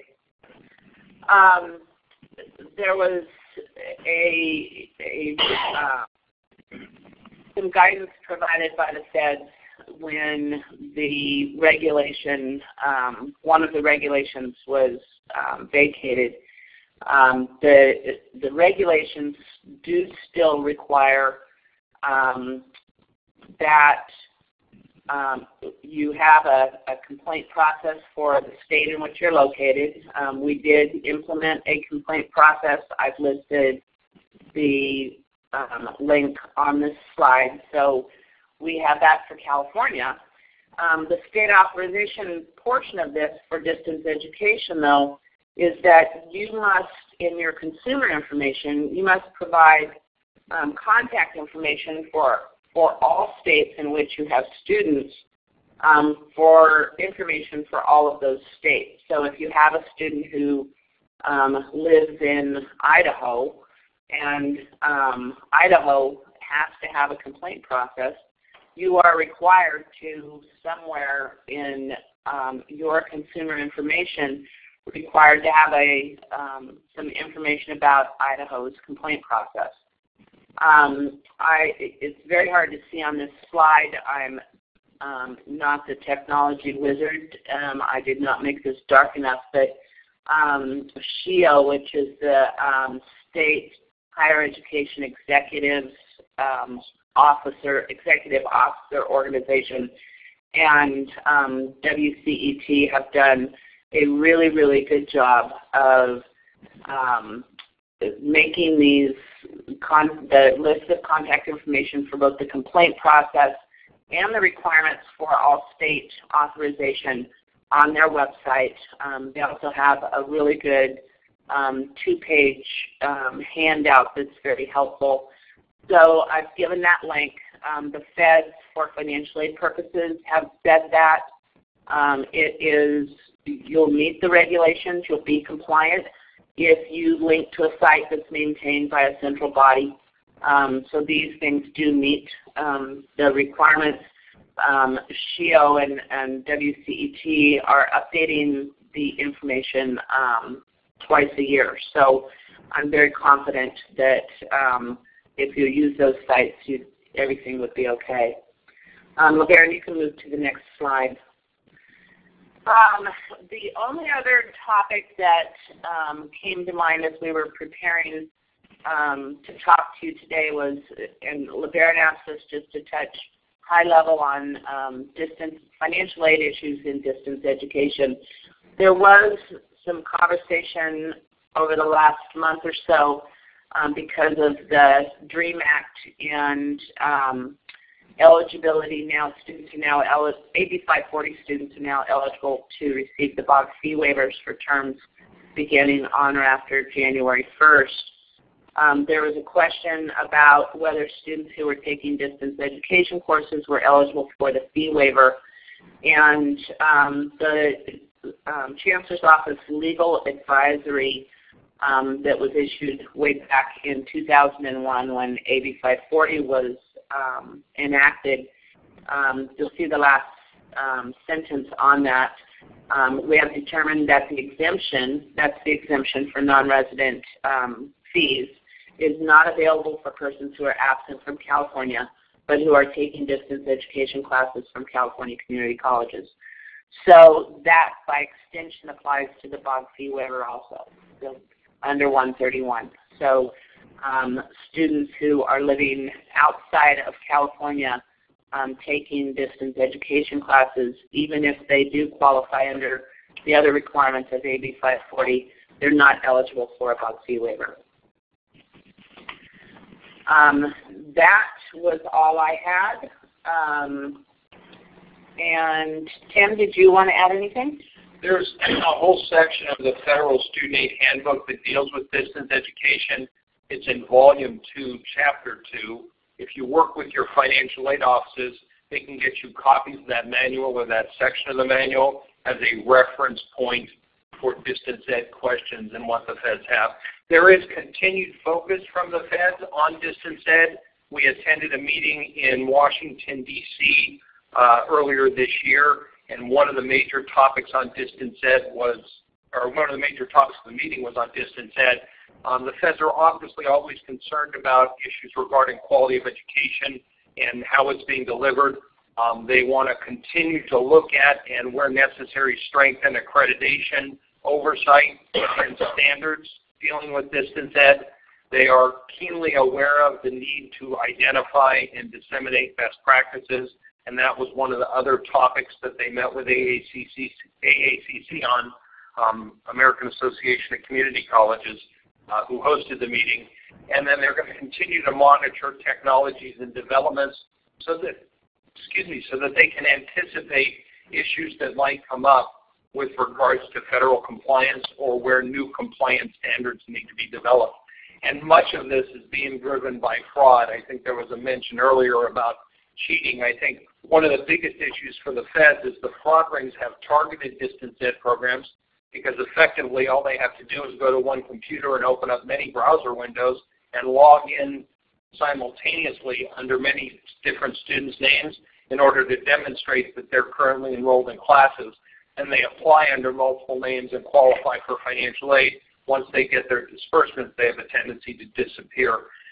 There have been fraud rings all over the country, but California is especially challenged with fraud rings in large part because of the fact that if you're a California resident, your fees get waived, which means virtually all of your financial aid goes directly to you to cover costs. So the payback on the fraud piece is effectively all of your federal aid package, and that would include student loans and all of the grants that they qualify for. So the feds are keenly aware of and very interested in that. the concept of authenticating students with specific identities has come up, and there was some discussion about requiring distance ed to present themselves physically to some location, which would pose problems for students out of state.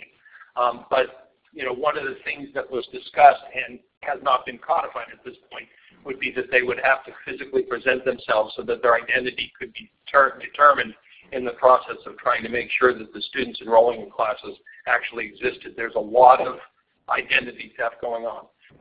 So we'll continue to monitor that and make sure that when issues come up, we meet with LeBaron. I know he's expressed an interest in us doing some more work in a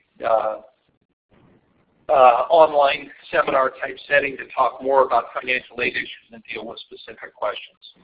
There was a question in the chat box about FOG fee waivers for California residents taking distance education.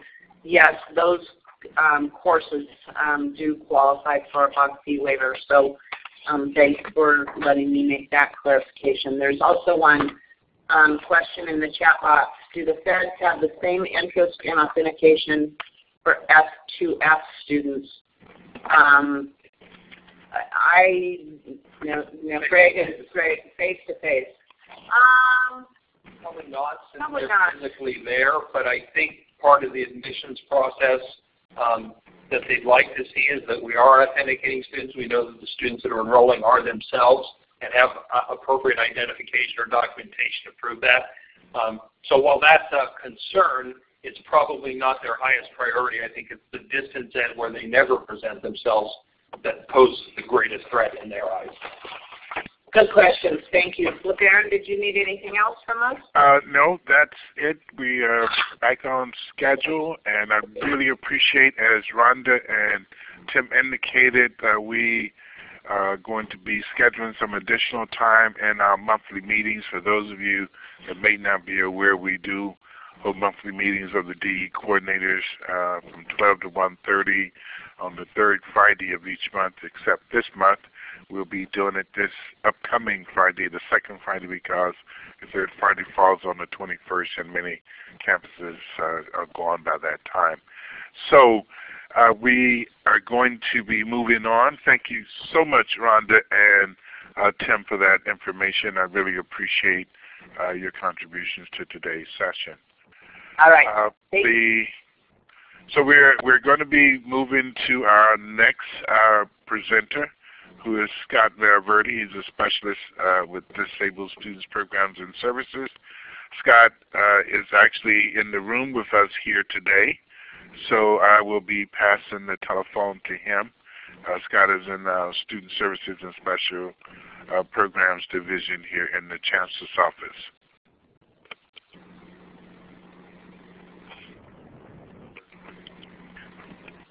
Okay, thank you, LeBaron, and I want to say thank you for this opportunity to talk briefly about issues related to students with disabilities and distance education.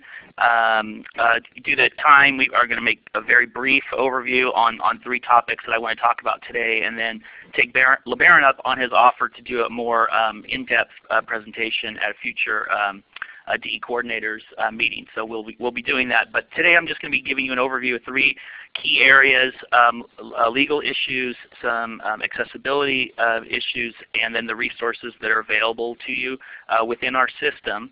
So if you want to go ahead and stay with that slide, I'm sorry. So before I do that, I want to talk about some general principles that sort of guide our work here in the Chancellor's Office as it relates to distance ed and accessibility. The first one being the concept of universal design, which is basically a principle that says, build your course, build your instructional material, build your building, build your fill in the blank, so that it's accessible to all students from the beginning, as opposed to building a course and then making retrofits or accommodations later. It's sort of a principle that helps you from the perspective of resource allocation in terms of just building it once and not having to rebuild the wheel, so to speak. And it's also, there's a student success component tied into universal design as well. There's been a lot of studies and research in this area that has shown that students without disabilities also perform better academically in a universally designed environment, particularly those with basic skills, remedial work, and in the world of ESL as well. So it's sort of a win-win. The second guiding principle is that within the system, we're here to help you, and this is speaking specifically from DSPS and the other folks that I work with through our program in collaboration with other projects as well, that we realize and recognize this can be a very complex issue within a complex system with a lot of resources that are available to you and a lot of overlapping legal responsibilities from the state level, federal level, et cetera. And it can be overwhelming at times, and I'm just here to say that we're here to help you, and I'm going to hopefully in this overview give you some examples of how we do that. Okay, so on to the next slide. Legal issues, some common legal issues that are out there. Well, at its core, the first statement there that your GE courses are required by federal and state law to be accessible to students with disabilities is in effect just sort of due to the fact that there is no distinction within the broad federal mandates and state laws on accessibility of coursework between distance ed or any other type of delivery. So therefore, your distance ed courses also are subject to those same laws and must be accessible to all students, just like a traditional classroom delivered course. So the federal law that sort of guides us in that area are really civil rights legislation, Section 504 of the Rehabilitation Act and the Americans with Disabilities Act, taken together really establish that through an interactive process with your student that results in the timely provision of auxiliary aids and accommodations, your coursework must be accessible to all students. And then at the state level, which we should really say California state regulation, I'm sorry about that, under Title V sets the rules for state funding, and that there is an opportunity for all colleges to receive state funding to help with the cost, offset the cost of providing those accommodations in the DSPS program, and sets the rules to do so. So on to the next slide. Also at the Office of Civil Rights, which is an arm of the U.S. Department of Education, who is charged with enforcing those civil rights laws that I mentioned on the previous slide. They've got many different, have been involved in many different court rulings and letters and guidance related both tangentially and directly with distance education. You may want to go on their website and look at those. The most recent one that's had broad implications was a letter that was provided in 2010 as a result of an issue with specifically to Kindle and e-readers, but the guidance, the inaccessibility of Kindle and e-readers. The guidance that came from that actually was much more broad, however, and said that the use of any emerging technology where that technology is inaccessible to all students, if you require that, whether it be in distance ed or any other type of class environment, is in of itself legal discrimination. And so, and of course, using that broad terminology, emerging technologies opens up the door for future tools that may be used in distance ed as well. So on to the next slide. But more closer to home within our system, Chancellor Jack Scott, in one of his last outgoing acts before he left his seat, wrote a letter to all the presidents and CEOs of the 112 colleges within the California Community College system, reiterating what OCR has said all along in this area, and that is that the provision of these accommodations is an institutional obligation regardless of adequate state funding for DSPS. It's obviously directly in response to the 40% cut that happened in DSPS, that establishing that in of itself is not it doesn't hold any legal water in terms of saying we cannot provide these accommodations because we don't have the state funding to do so. It's an overall institutional obligation, and that letter reiterated that. On to the next slide, LeBaron. In terms of guidance and standards to guide you, as now you understand that you legally have to do this, the question is, are there standards out there that will and guidance that will help me develop my courses so that they are accessible? The answer is yes. Starting on the bottom, at the international level, the Web Content Accessibility Guidelines, or WCAG 2.0, are sort of the international guidelines and technical standards for websites. So it gives your developers and IT folks a clear path as to the steps and tools necessary and the standards to make your web delivered content and websites accessible.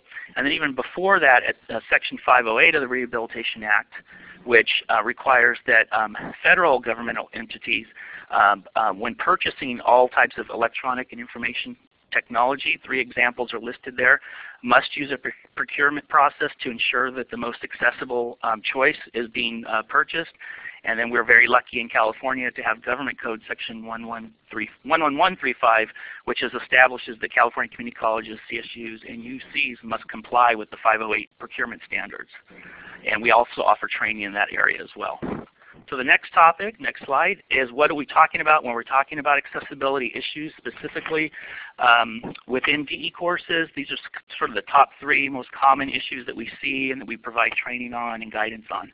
One is that indeed your video content, whether it's content that you've developed in-house internally or whether it's from an outside source that you're using within your delivery, must be captioned. And furthermore, if you're providing any sound only, such as MP3s, maybe embedded within the course, so it's only audio, that a transcript must be provided as well. And those captions are synchronized for any audiovisual tools that are used also. And we have some resources to help you with that I'm going to talk about in a minute. Secondly, any documents that are used, commonly MS Word, PDF, or PowerPoint, that are used also must be accessible. Things like that they work with screen readers such as JAWS, that they are keyboard navigatable, that you use alt tags, headings, and most importantly that you use text, and that it's a text-based presentation and not pictures or JPEGs or scanned text, which will not work with screen readers. The other one is that the actual course management or LMS, such as Moodle, Blackboard, or other tools that I know that are out there and being developed, that they in of itself, the system, the platform must be accessible, and that again the documents that you upload into that platform are accessible as well. And I put a little note in there that the chat feature, which is very commonly used, a lot of faculty like to use, is notoriously inaccessible to screen readers in particular, where we're just typing up the text quickly and the screen reader can't keep up with it. Okay, so that's one of the common issues we see. Okay, so next one is resources that are available to help you with these areas. First is the High Tech Center Training Unit, which is a grant project through DSPS, which is currently at the Foothill De Anza District.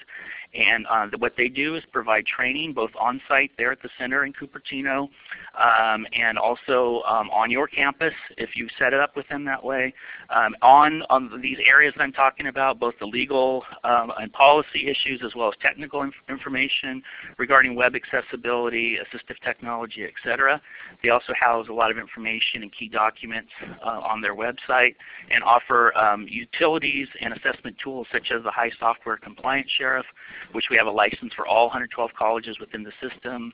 It's a software that drills down into your website and does the test for accessibility. Also, we have our distance education accessibility guidelines, which were finalized in 2011. I'm sure many of you are aware of. That document of itself is a very key tool. The @ONE accessibility training.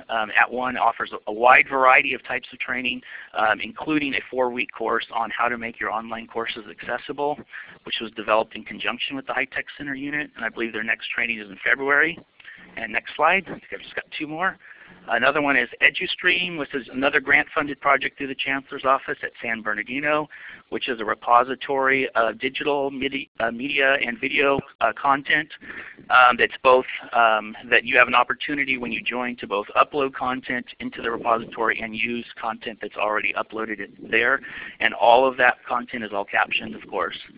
And it's a very important tool when developing distance ed courses if you want to use video content. Also, we have the Distance Education Captioning and Transcription Grant, which is currently at Santa Clarita District, and that provides funding for you to again, help pay for the cost of captioning now that you know that that's a requirement and that you have easy access to those funds as well. And we can give you more information on that. And then coming soon, this is my last slide, we also have some new resources in addition to those existing resources that we're fine-tuning.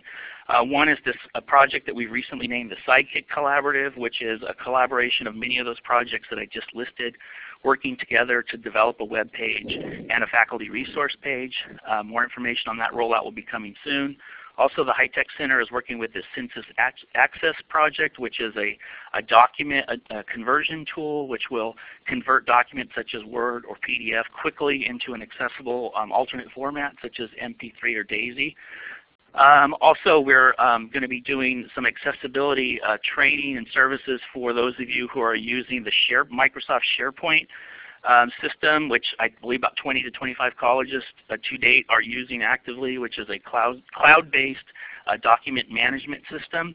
And unfortunately, the HighPoint Compliance Sheriff resource that I mentioned earlier does not drill down into SharePoint and test for accessibility. So we're going to be working with them on some training through the High Tech Center, how to ensure that those of you who are using SharePoint are making sure that the content there is accessible as well. And as I mentioned at the very beginning, we'll be doing a more in-depth presentation with LeBaron and the DE coordinators later. And I think that's the last slide. And then if you have any questions, I provided both my contact information here at the Chancellor's office or Geir Dietrich, who is the director of the High Tech Center Training Unit. Thanks, LeBaron. Thank you, Scott. Boy, I tell you, we've gone through 2 hours of our 3-hour presentation. We've hit you with a lot of compliance stuff. I'd like for you to think of that more as kind of like an appetizer buffet. Many of these we will be going into greater depth over the next 6 months as we move into our DE coordinator monthly meetings. All of those are archived and can be viewed. And I know I've got Mike Orloff on the line. So Mike, if you could put in that link for the archive sessions for the webinars, that would be a good thing as well. But we've hit you with a lot of the compliance issues, as I said. But next we wanted to share with you how at least 4 colleges are doing it at their local levels, so that we are demonstrating some good practices and what other practitioners are doing, so that the DE coordinators and other people that are on the ground can get an idea of truly maintaining a good quality program. So we have 4 colleges that will be presenting. The first of the 4 is San Diego Community College District and Dr. Andrea Henning. Andrea, are you on the line? I'm here, LeBaron. Okay, I am going to move to the next slide, which is yours, and I'm going to turn it over to you. Okay, well, thank you very much. Hi, everybody. Hi from San Diego. We really appreciate this opportunity to share and collaborate on some strategies for maintaining a quality distance education program. We really feel honored to have been selected to make this presentation along with Pat, James, and Leslie. And there's so much excellent work being done by distance ed leaders at the California community colleges, and it's great to see so many of them on this call today.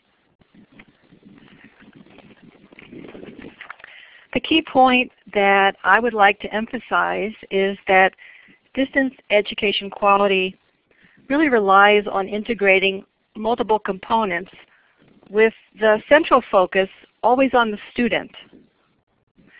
In this presentation, I will walk you through examples of this integrated approach. But first, here are a few slides with some background about our distance ed program. The San Diego Community College District's distance ed program began in fall 2001 with just 18 online course sections. Our strategic plan includes a mission statement with goals and priorities, which you can see here on the screen. We branded the program as SDCCD Online Learning Pathways in 2005, and we brought on a second full-time instructional design coordinator. So we have 2 instructional design coordinators at this time. SDCCD Online Learning Pathways sponsors faculty members at each of our 3 colleges in continuing education to serve as online faculty mentors. The online faculty mentors are the go-to experts at their sites for faculty support in online teaching best practices. We have a district-wide distance education steering committee which meets monthly. It's comprised of online faculty, academic senate representatives, the online faculty mentors, access technology specialists.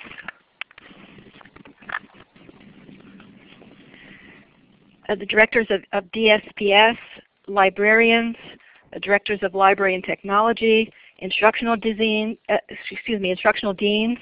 and online learning pathways staff. In a multi-campus district with both credit and non-credit distance ed and 4 different institutional cultures, the challenge is to centralize the resources and services for online instruction while recognizing and sharing the expertise of the faculty at each institution and facilitating collaboration. That's why the monthly meetings of the steering committee and the monthly meetings of the faculty mentors are such an important part of the overall effort to maintain quality. Here's a snapshot of this fall, 2012.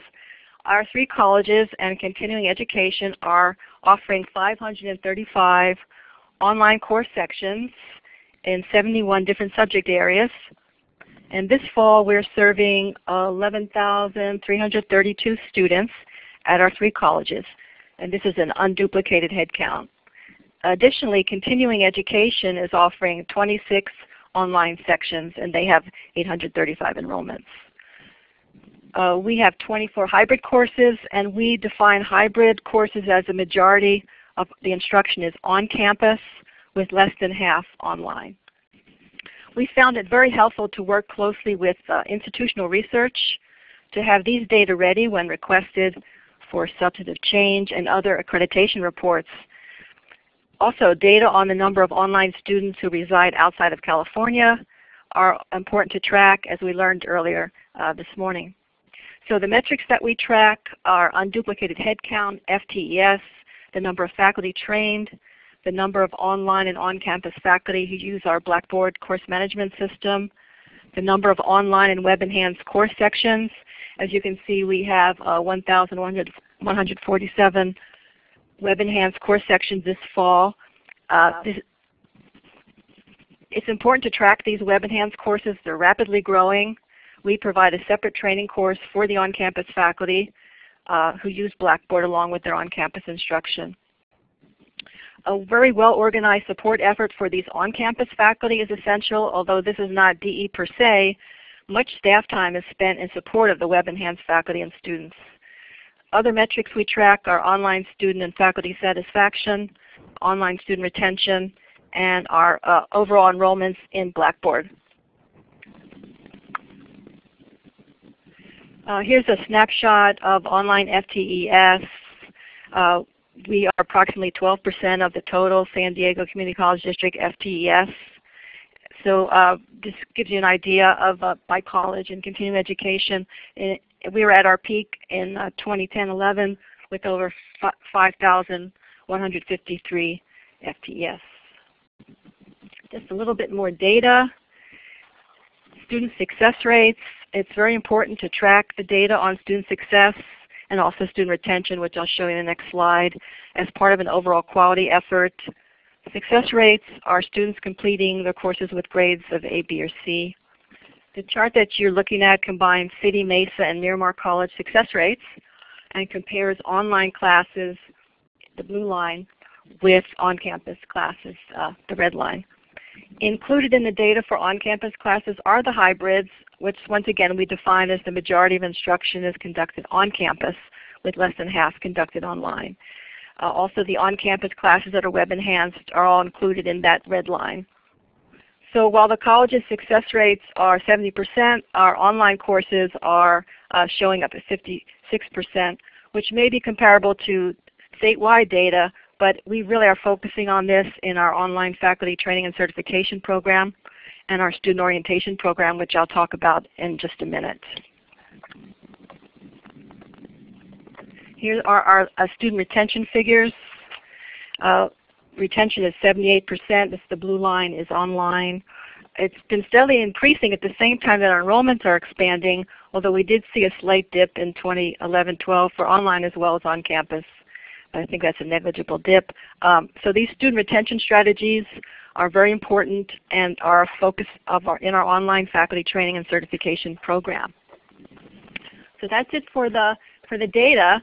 Now I want to talk about our distance education quality effort As I mentioned prior, it's a multifaceted approach. The focus is always on the student. In the following few slides, I'll tell you a little bit about our student preparation and our faculty training efforts and how we promote continuous improvement. Let's start talking about student preparation for success. An essential component in assuring online course quality is the preparation of the students.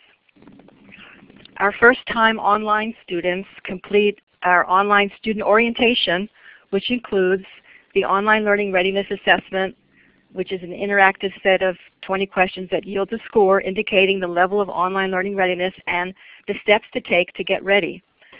Students are directed to the online student orientation at several steps along the way, prior to registration, after registration via email, and on the Blackboard portal page and the home page of each course shell. A section of the SDCCD Online Learning Pathways website, which as you can see here on the slide is www.sdccdonline.net, is devoted to student training and resources, including a sample course that demonstrates the navigation and basic content areas of an SDCCD online course, since all our courses are designed using a standardized course template. If you go out to our students training site, you'll see that we have a new interactive self-paced student orientation.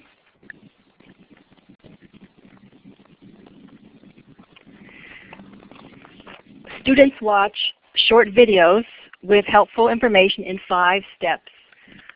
The Get Ready step, there's a Succeed step, Explore, Practice, and when they click on Finish, a little badge that I illustrated here on this screen pops up. Faculty create course information pages as another student readiness strategy. The faculty there's a web-based form that they fill out that indicates their contact information, course requirements. They can attach their syllabus or any files for students to review in advance of the course. These course information pages are linked to the home page of our SDCCD Online Learning Pathways website, so I invite you to go check that out. Faculty right now are preparing their spring 2013 course information pages. Our sample course is open to anyone. There's a generic login, which is new student. This is what students go through prior to taking an online class. And you're welcome to try it out as well. This is what it looks like when you enter. All of our courses are created from a template so that all sections have a consistent look and feel. In the sample course, students practice navigating through the menu and homepage items. They participate in 2 discussion forums. They learn how to submit assignments. They practice opening a variety of files that contain information about being a successful online student, and they take a quiz to check their understanding. So you're welcome to try that out as well. Student services and support were mentioned earlier in the presentation. So we have very flexible help and support, very critical for both students and faculty. Available 24/7, 365. Let's just talk quickly about our faculty preparation. Faculty are asked to demonstrate their exemplary online courses at our annual SDCCD Online Faculty Showcase, and they share their best practices in online instruction. We have regularly scheduled on-site workshops and webinars for online faculty development. And all of our online faculty are enrolled in the Online Faculty Collaborative Community on Blackboard. Everything we do is hands-on and participatory. Pictured here is a faculty development lab that's open for walk-in assistance every day from 8 to 5. We have a faculty resources website for faculty to review our online teaching proficiency checklist, a rubric for quality online courses, a checklist of course readiness, an online syllabus checklist. We also provide accessibility guidelines, guide to using copyrighted materials, a regular effective contact policy, accessibility guidelines, and a web page devoted to social presence for online instruction.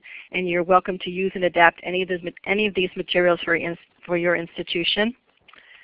Last year we migrated all of our courses from an old version of Blackboard to the new Blackboard Learn 9.1, and we took this opportunity to conduct a content and design refresh with every faculty member. This is a process that needs to be repeated at least once every couple of years. The centerpiece of promoting distance ed quality is our online faculty training and certification program. Faculty enrolled in we call it OFTCP, complete a 10-module interactive and personalized fully online training course in a cohort where they have dual roles as students who complete learning activities, take assessments, and participate in discussions, and as course designers and instructors where they apply their skills to their own sandbox practice course. Since most of our faculty have been teaching online for a number of years, the program gives them the opportunity to explore some of the newer student engagement and assessment strategies, including new tools for monitoring student progress, creating and captioning multimedia, and exploring OER. To date, 178 of our faculty have achieved online faculty certification. We have one of our modules in the training that covers the DE regulations that were explained here today, plus copyright and accessibility. And continuous improvement is very important. We have an online student feedback survey that's conducted by our institutional research. Although students report a mostly positive experience about taking online courses, many of them, when they're asked what would you change about the course you took, point to the need to improve faculty-student interaction and provide more timely faculty responses. So we share this feedback with our online faculty, and we work on techniques for promoting communication in the online class, as well as strategies for motivating and retaining online students. Our foundational four for quality online instructional requirements are shown on the screen. We focus on these in our training and all of our workshops. We've heard a lot about this already this morning. The online faculty collaborative community, all of our online faculty enrolled in this community. The purpose is to have a centralized repository for sharing information, open communication, and responding to questions. And the hot topic of the day is tips for using the new Windows 8. This is just a quick screen grab of our faculty resources webpage. Shows a list of all of the resources that you're welcome to go out and use. We do a lot of sharing and collaborating and modeling. I mentioned the online teaching showcase and our workshops. This is, I'll leave you with this happy faces of our faculty who receive awards when they present. And I think happy faculty make for a quality distance ed program. So here's my contact information, the website, and you're welcome any feedback or comments or questions.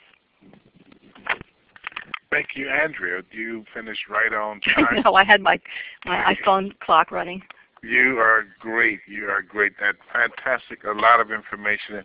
And for those of you who know, Andrea is one of our coordinators for the State Authorization Network. So she has assumed a significant leadership role in the state. Thank you. I'm going to keep us going. For those of you that are really watching your clock, we're probably going to run about 8 minutes over. We're a little bit behind, but I want to still give all of my presenters their 15 minutes of fame, so to speak. And with that notion, Andrea has to rush off to a local workshop that she's working on today, so she will be leaving us. So please feel free to get in touch with Andrea at that information. Next, we're going to bring on Pat James, another statewide leader and doing a lot of things in a lot of different venues. Pat is at Mount San Jacinto College.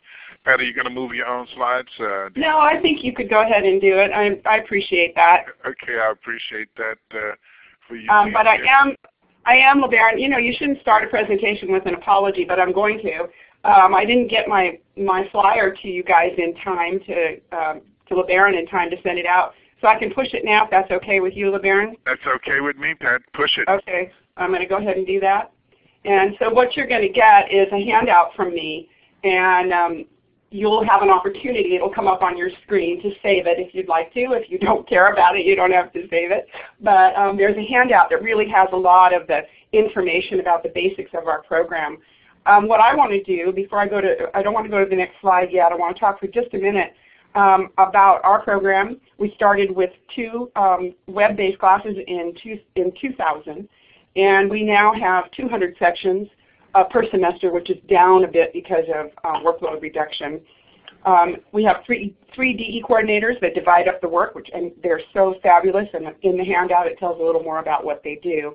And one of the things I want to add to what Andrea said, our programs mirror each other a lot with the things that are provided.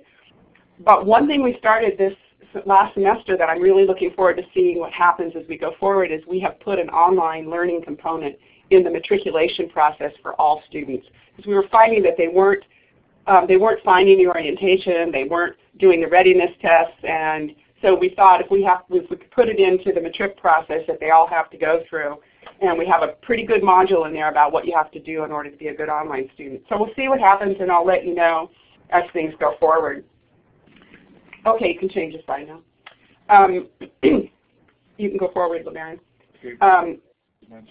When I was asked to present here, to pick out a couple of things from our program that I thought really made it a high-quality program, there were three things that really did that. One was regular effective contact, our regular effective contact policy that most of you know about. I think we put it together in 2004, and it's right now in revision. And the reason we're revising it is because we have to add some tools that weren't around at that time, and I'll say a little more about that in a minute. Training or professional development, as we heard a little earlier today, is a really important piece. And then administrative support. And those, we have a lot more going on, but those three things are what I'm going to talk about to you right now. The first component, I think the heart of what we do, is regular effective contact, and that's something that you guys had a lot of questions as LeBaron was talking about that earlier. And I really think we need a seminar just on that. And perhaps we can put that together, LeBaron, in the next few months, because I think that would be an important one to share. But what we considered was, you know, we save lives and we change lives as community college instructors.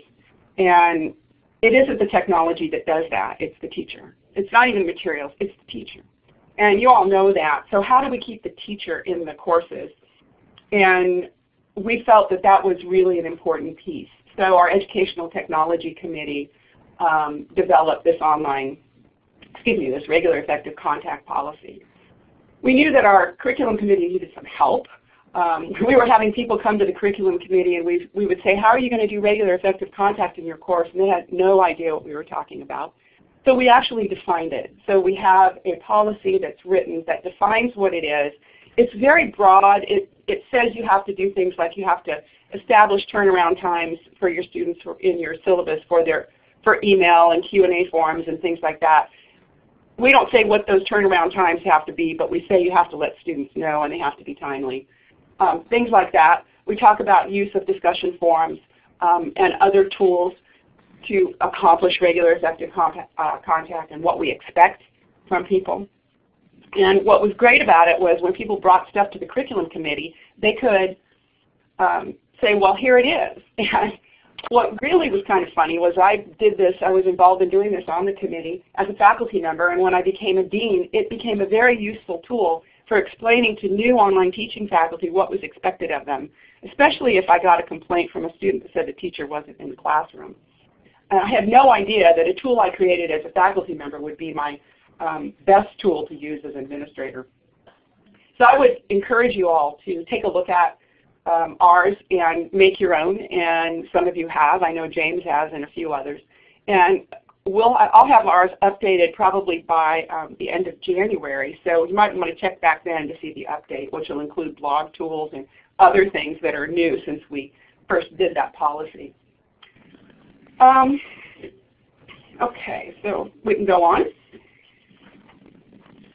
And the other component, the next component that I think is critical, and that's what we heard from Mitra's work, is that professional development is an important part of your online program. And I think it is probably the most important part. We started in 2000 to meet training needs for faculty, and we met them wherever they were. I mean, we let them self-select sessions in kind of a mini conference at that time. And we had 40 participants then.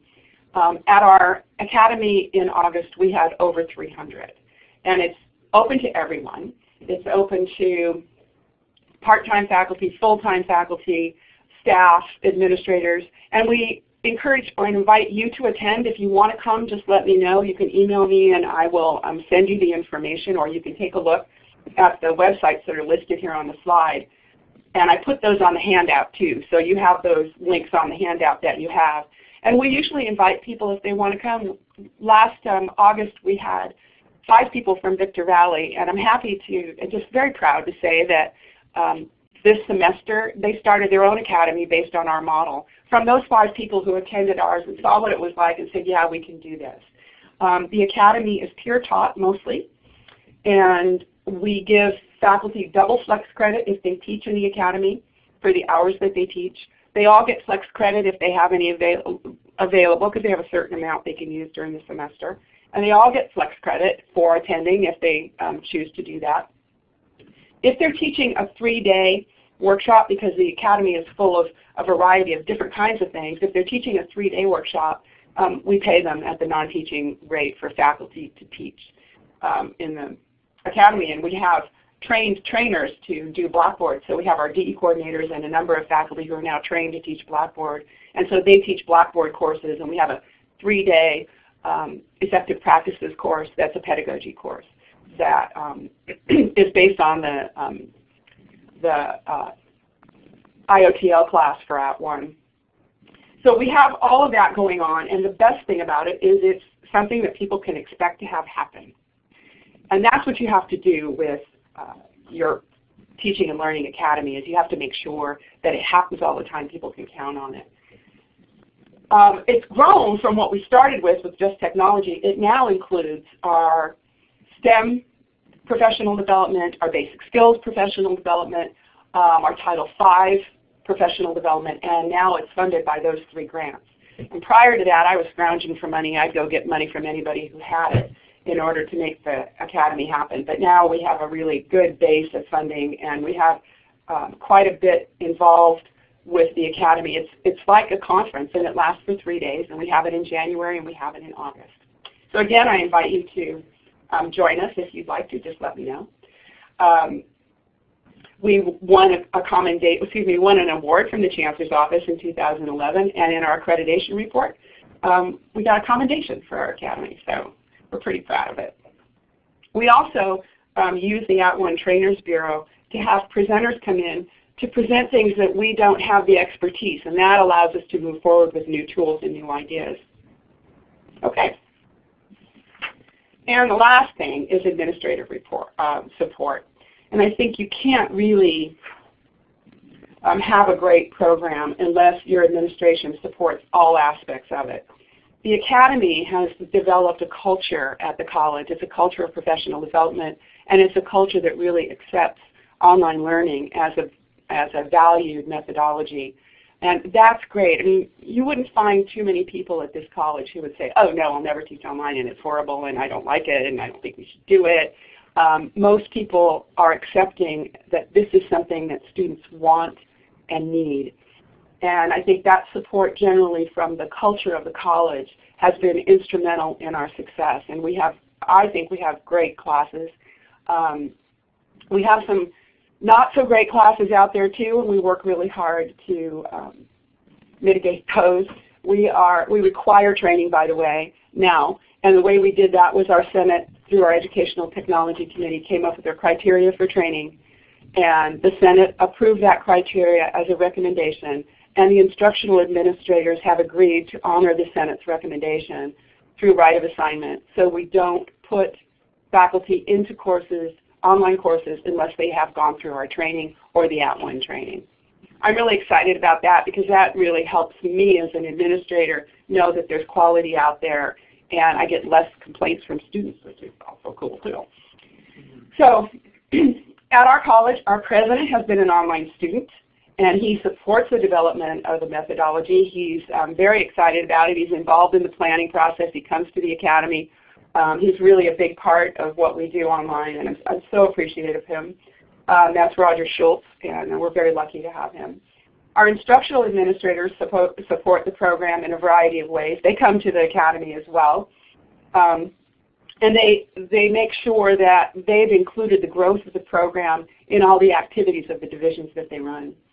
Our student services administrators, our faculty, and student services faculty and staff have really taken a lead role in providing online support services, particularly in providing for registration and enrollment and financial aid and orientation. Our counselors have done a great job of working on the orientation, and we really appreciate them as well. Our grant project managers are also a big part of what we've been able to do by agreeing that their professional development activities could be added to the Academy and make it a much more robust training event. Okay. We go to the next one. We're doing a lot of stuff. We co-host the @ONE Professional Development program, which I invite you, if you haven't used, to take a look at, particularly for the Trainers Bureau and for the certification. And our faculty can use the @ONE certification program. It's a really good one. Take a look at that. We've created a comprehensive DE program plan and faculty handbook, and those are available at the URL that's there. We have 3 DE coordinators, and one of them leads a teaching blog, which I've also put the link on, which is really fun. You can participate in that. And we participate in the online teaching conference and in the DE coordinator statewide events, and I would encourage you to do that as well. And our biggest thing recently is we received the Gates Foundation grant to develop a MOOC for foundational writing, and we're going to do that through Coursera, and we're going to use it as a tool to help students in pre-assessment, or even if they're in classes and they need to go back and refresh their writing. So that'll, there's more coming on that, news at 11, as we work on that project, and we've got to get it done by May. So you'll see us working on that, and I'll probably be talking to you in DE coordinators meetings about that as we go forward. That's what I had for you. A lot of links on this PowerPoint presentation. You're welcome to go to them. Particularly the schedule for the Academy, we have a website for that. We could have a call for proposals and a variety of things there. Take a look at them. I think you'll find them interesting. If you need any help in designing your own Academy or doing any of the things I've just told you, please don't hesitate to get in touch with me. I can give you a lot of information about how to get started in creating this kind of Academy program. And I'm done. Thank you so much, Pat. Once again, just a wealth of information. I appreciate so much the colleges that are sharing the things that they're doing.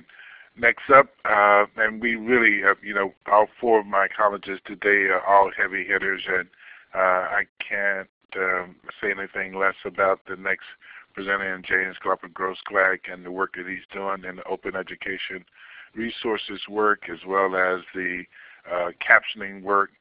But I'll let James toot his own horn and talk about the great things they're doing at the College of the Canyon.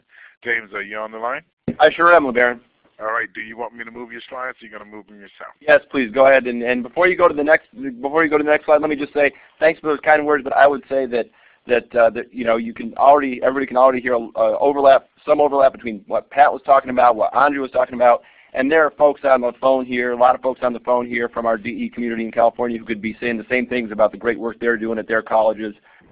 We have a very active and collaborative DE community here in California. And for those of you out there who are not part of the DE community, please turn to your DE colleagues on campus. They are very well informed, and we really do talk a lot. So please realize that you have really excellent resources on campus already. So with that, go ahead, LeBaron. Thank you.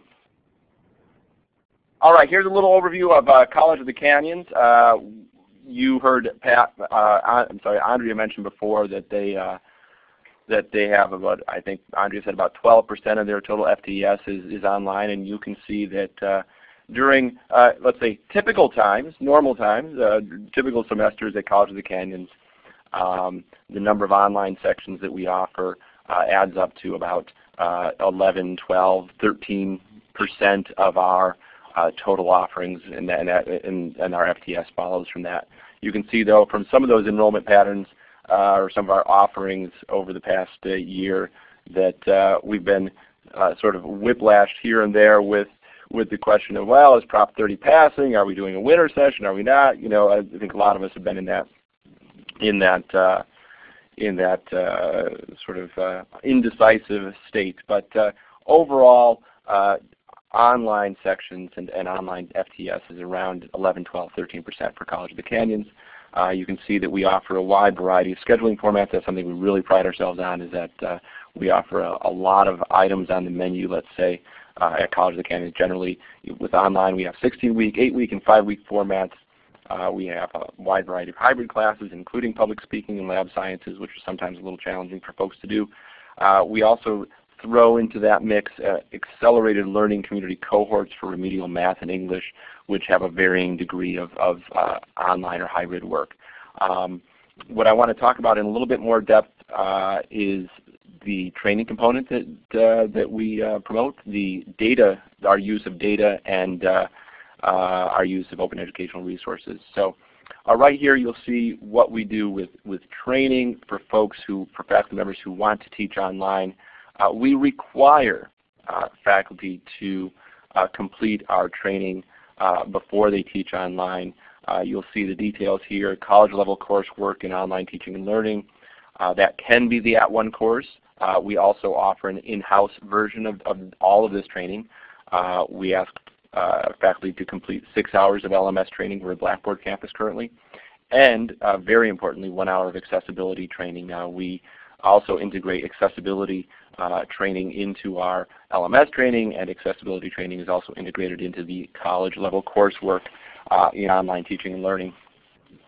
Just as Pat referred to a culture of having established a cultural professional development at Mount Jacinto, I would like to think that we have a culture of universal design and accessibility here at College of the Canyons. I won't say that every single time an instructor puts together an online course it's completely accessible from the beginning, but I will say that in those cases when we've identified issues with courses, the faculty have sort of said, oh gee, of course, I can't believe I forgot that. Of course I'm going to change that. Of course I'm going to make it accessible. Of course I want all students to be able to access it. So that's very important for us to include in all phases of our training. And a note on the training, the required component of the training. We began back in 2003 with a checklist of instructor knowledge, recommended instructor knowledge, recommended instructor experience that faculty should have or highly encouraged to have before teaching online.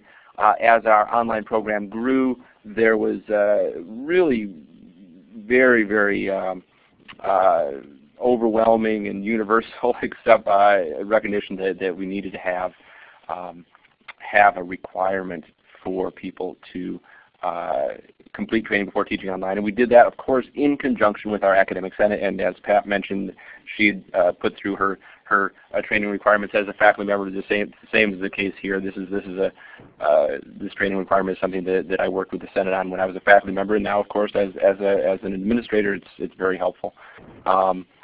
And just as important is the ongoing training that you see there, offered on many, many topics.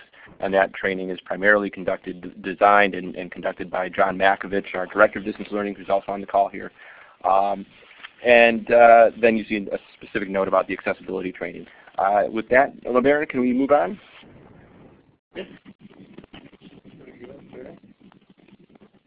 All right. Well, a very important component of our program, and both Pat and Andrea alluded to this, is the data collection. That you need to have the data at the ready for a lot of different reasons.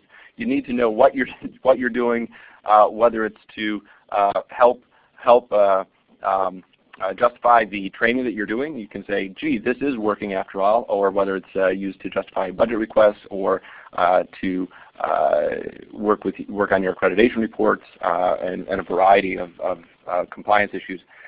Here you see listed 3 of the main ways in which we collect data on what's happening with our distance education classes and students. First of all, at the college, generally we conduct an annual faculty and staff survey. It's basically a customer satisfaction survey.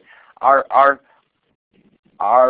faculty and staff satisfied with the service they receive from payroll? Are they satisfied with the service they receive from professional development, etc.? We always include distance learning in that survey, asking if people are satisfied with the types of training and support that they're receiving, and what are their desires for future training and support, just to make sure that we're not missing anything.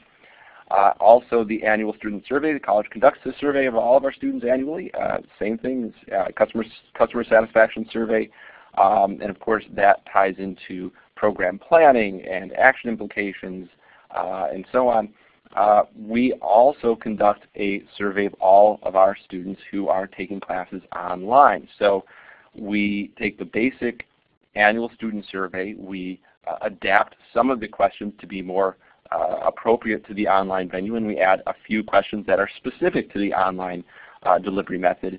And in that way, we can collect. We're sure that we're collecting data on the student experience from all of our students, not just the students who are actually coming to our face-to-face classes.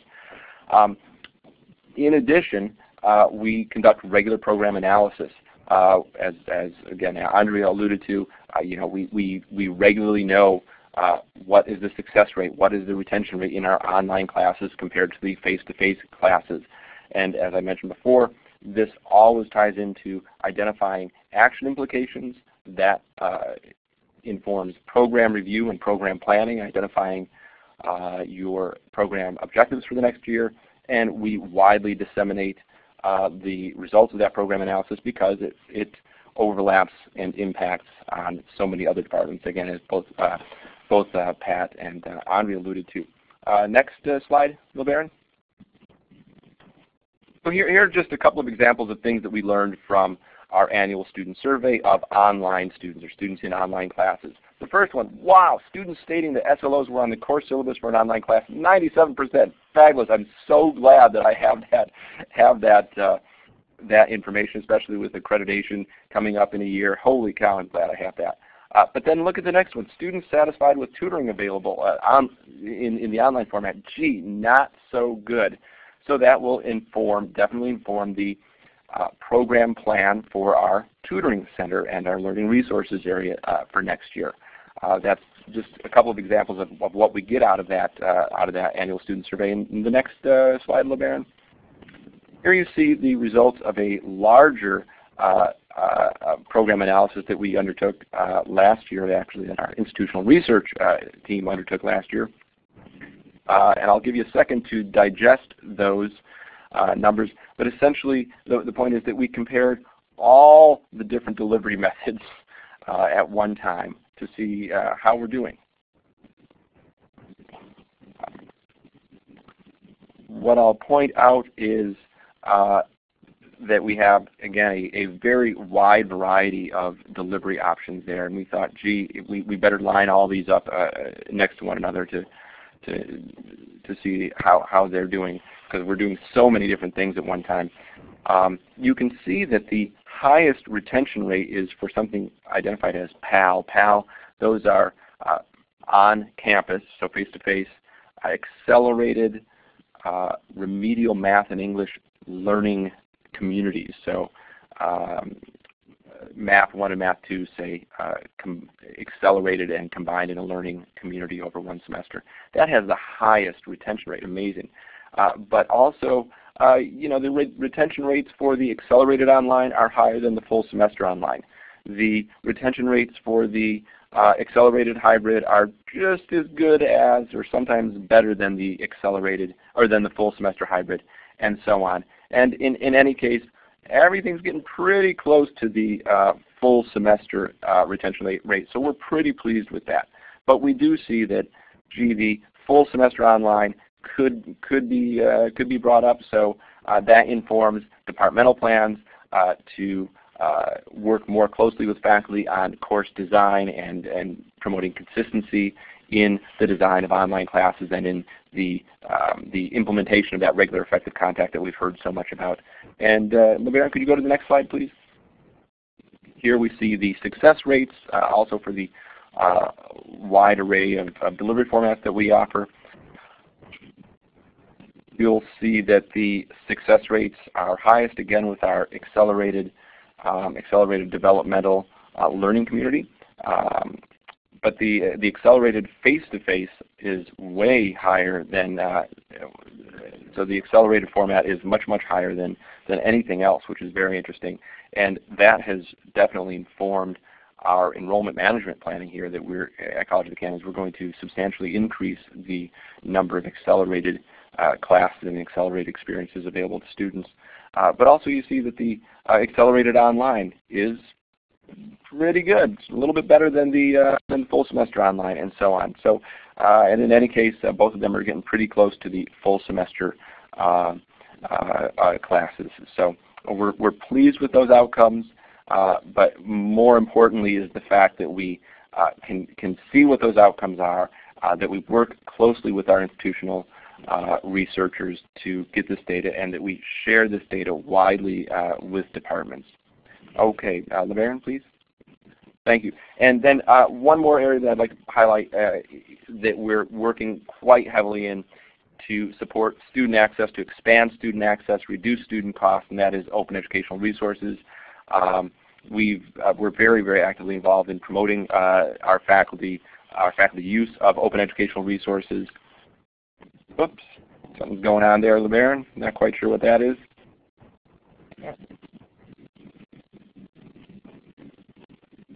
Are you there, LeBaron? Yeah. All right. Well, I don't know what happened.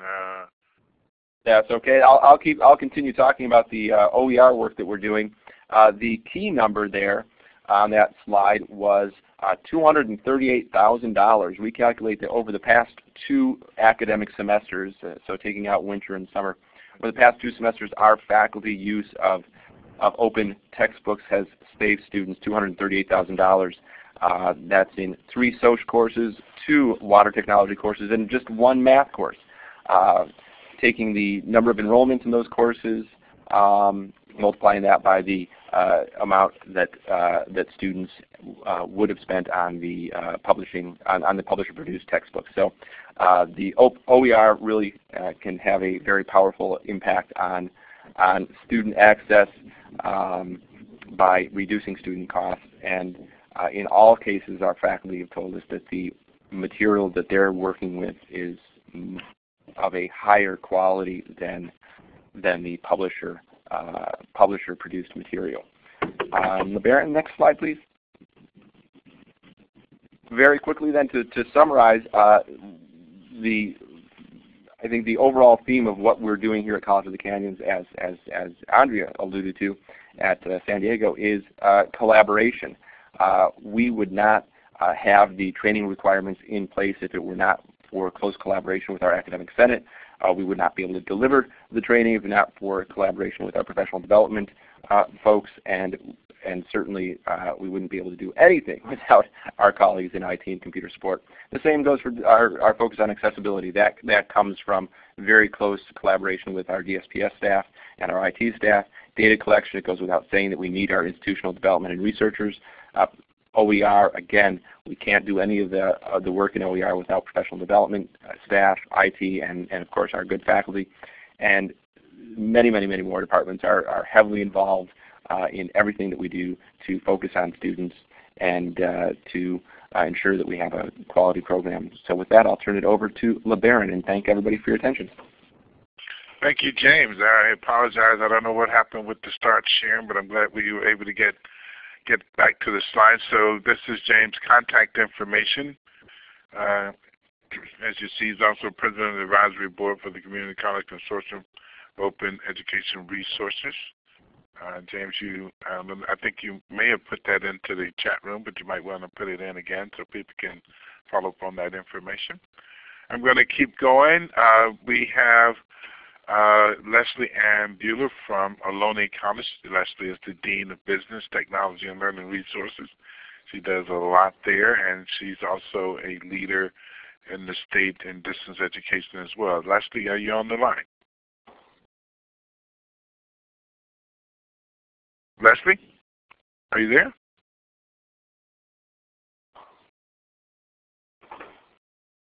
Leslie, do you have your phone on mute?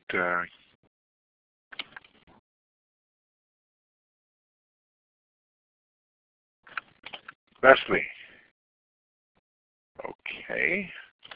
I know Leslie was on earlier. I saw her in the chat window.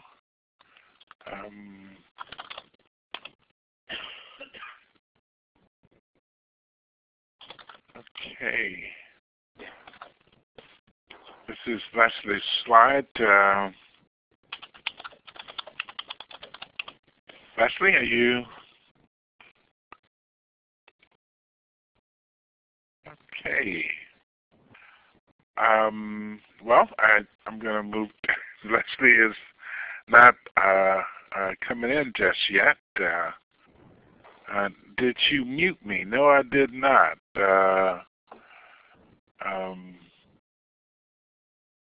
So Leslie is trying to get unmuted. LeBaron, yes? Could you try *96? *96. I think will unmute everyone. Including everyone. Okay. Star.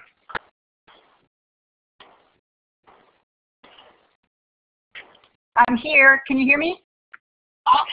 All guests have been muted. You can unmute your line by pressing *6. Leslie, you can unmute by pressing *6 at this point. Can you hear me? No, I can hear you now. Great. Leslie. I don't know what happened there. That's really weird. Okay. As long as everyone can hear me, I was going to share my own desktop, but for sake of time and convenience, I'll just go through these slides as they are here. Thank you, everyone, for hanging in there 3 hours later, but we're still going. Just want to give you a few things from my perspective at Ohlone College, rather than repeat everything that everybody else has been doing. Just want to let you know we are, our strategy at Ohlone is simply to view our eCampus as a third campus, rather than just talk about distance education. And it puts in the mindset of people that there really is a place out there in the clouds that talk about distance ed and deliver courses the same way as we do with our physical campus. So it's very important that we have that idea in our heads when we talk about our eCampus, or otherwise known as our distance education. Next slide.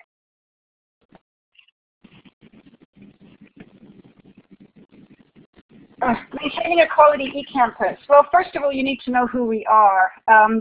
We're a very small department. It consists of myself, the dean, a web course technician, Quan Nguyen, and a student helper called Gypsy Slaylet. And then in order to cover resources, we've bridged the gap between the library and the eCampus by engaging the use of a learning resource technician who also helps us part-time on Fridays to help run the eCampus. Our goals for the eCampus, through innovative programs and services, we want to improve student learning and achievement, and we do this in many ways.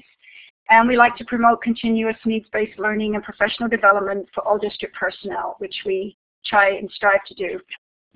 Our eCampus is incorporated into our educational master plan, and it's a big component of our enrollment planning. And in a couple of years, we'll be knocking down buildings at Ohlone and revamping buildings, and so online is a good place to host some classes when we need some swing space. We have 3 campuses. As I said, we have the eCampus, we have our Fremont campus, which is our main campus, and then we have our brand new technology center over at Newark, which also houses a lot of our eCampus maintenance. We structure the campus by following the ACCJC guidelines. And what makes our campus work is we have some great faculty. And we started off in 1998 with 10 pioneer faculty. We've now today got over 40 people that want to teach fully online and help support the campus. Next slide. Like I said, I'm running the campus. I do have some small support mechanisms in place, but we do rely a lot on team teaching and working with other colleges. And I want to take a moment just to thank Pat at Mount St. Jacinto for her help and influence to Ohlone. We offer a lot of courses online instruction, and in relation to James's presentation just a moment ago, we have 350 deaf students that we service. And so ADA compliance, captioning, and all of those important things is very important to us here at Ohlone. Okay, next slide.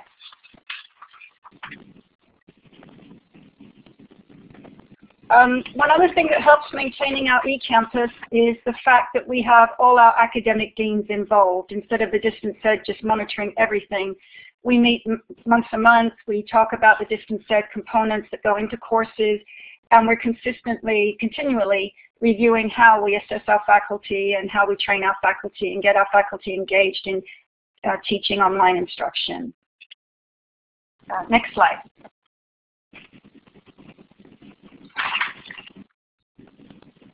We currently have 28 disciplines that we run through our DE program. This is a slide of actually our nursing program. They're very big users of the distance education. And we find that our retention is pretty good for both the face-to-face and the online courses. We have about 60 faculty out of 112 full-timers that actually help teach with online sections, whether they're fully online, hybrid, or web enhanced. And we have about 225 part-timers who are engaged in teaching online. So that's pretty good. About 3,000 students per semester are online at any one time. Most of the growth in our online program came about from the TBA lab work going to hybrid, where the DE distance education guidelines have to be followed. And that sort of has boosted a lot of growth for our online sections about 2 years ago. Okay, next slide. And I'll go through this pretty quickly because, as I said, other people have already gotten the golden points of what makes a perfect online education team. We use a lot of training to help facilitate our faculty learning and teaching online. We get expert help from people outside of Ohlone if we don't have the in-house expertise, and thank God for @ONE because they've really stepped up to the plate and helped us with our course management transfers from WebCT to Blackboard with trainings. In order to facilitate faculty learning anywhere, anytime, because we've tried the workshops so that we have set regulated times, they don't usually work very well with people on the go and with their different schedules. So we have weekly drop-in Blackboard support over at the campus. We do semi-annual Blackboard trainings, and then we are open on Friday afternoons for anybody that hasn't had a Blackboard training that needs to stop by and get some help. We host annual e-retreats, which is a big winner because it's faculty driven and faculty share their ideas.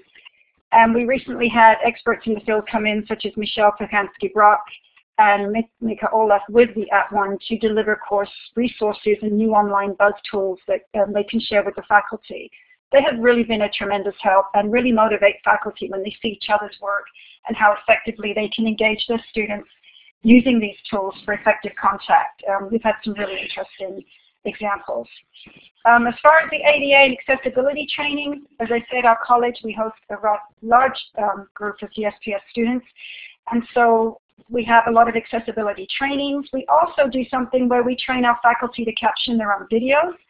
It's very important that they know how to do that, and we have what we call an e-hub, which is a classroom that we've dedicated to showing faculty how to caption, record videos, make their courses accessible to everybody. And one of our innovative ideas was to have checkout items from our library where faculty can come in and check out video cameras, any kind of equipment that they want to help facilitate creating an online learning experience. And again, bridging the library with the eCampus has been extremely helpful because they can find information for us when we need it.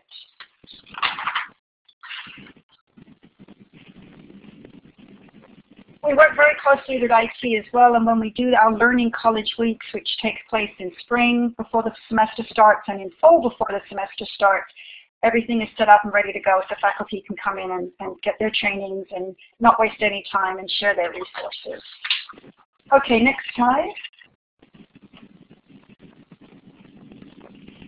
As I said, we engage in expert help to help facilitate our faculty who need training for online teaching or just to enhance what they already know.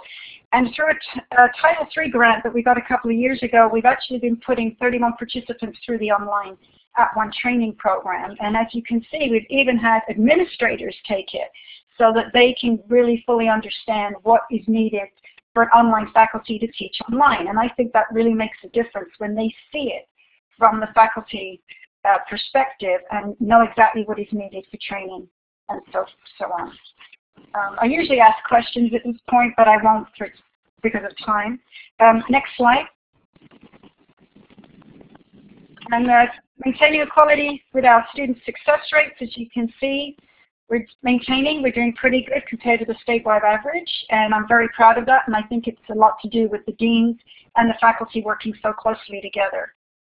And I think that might be my last slide.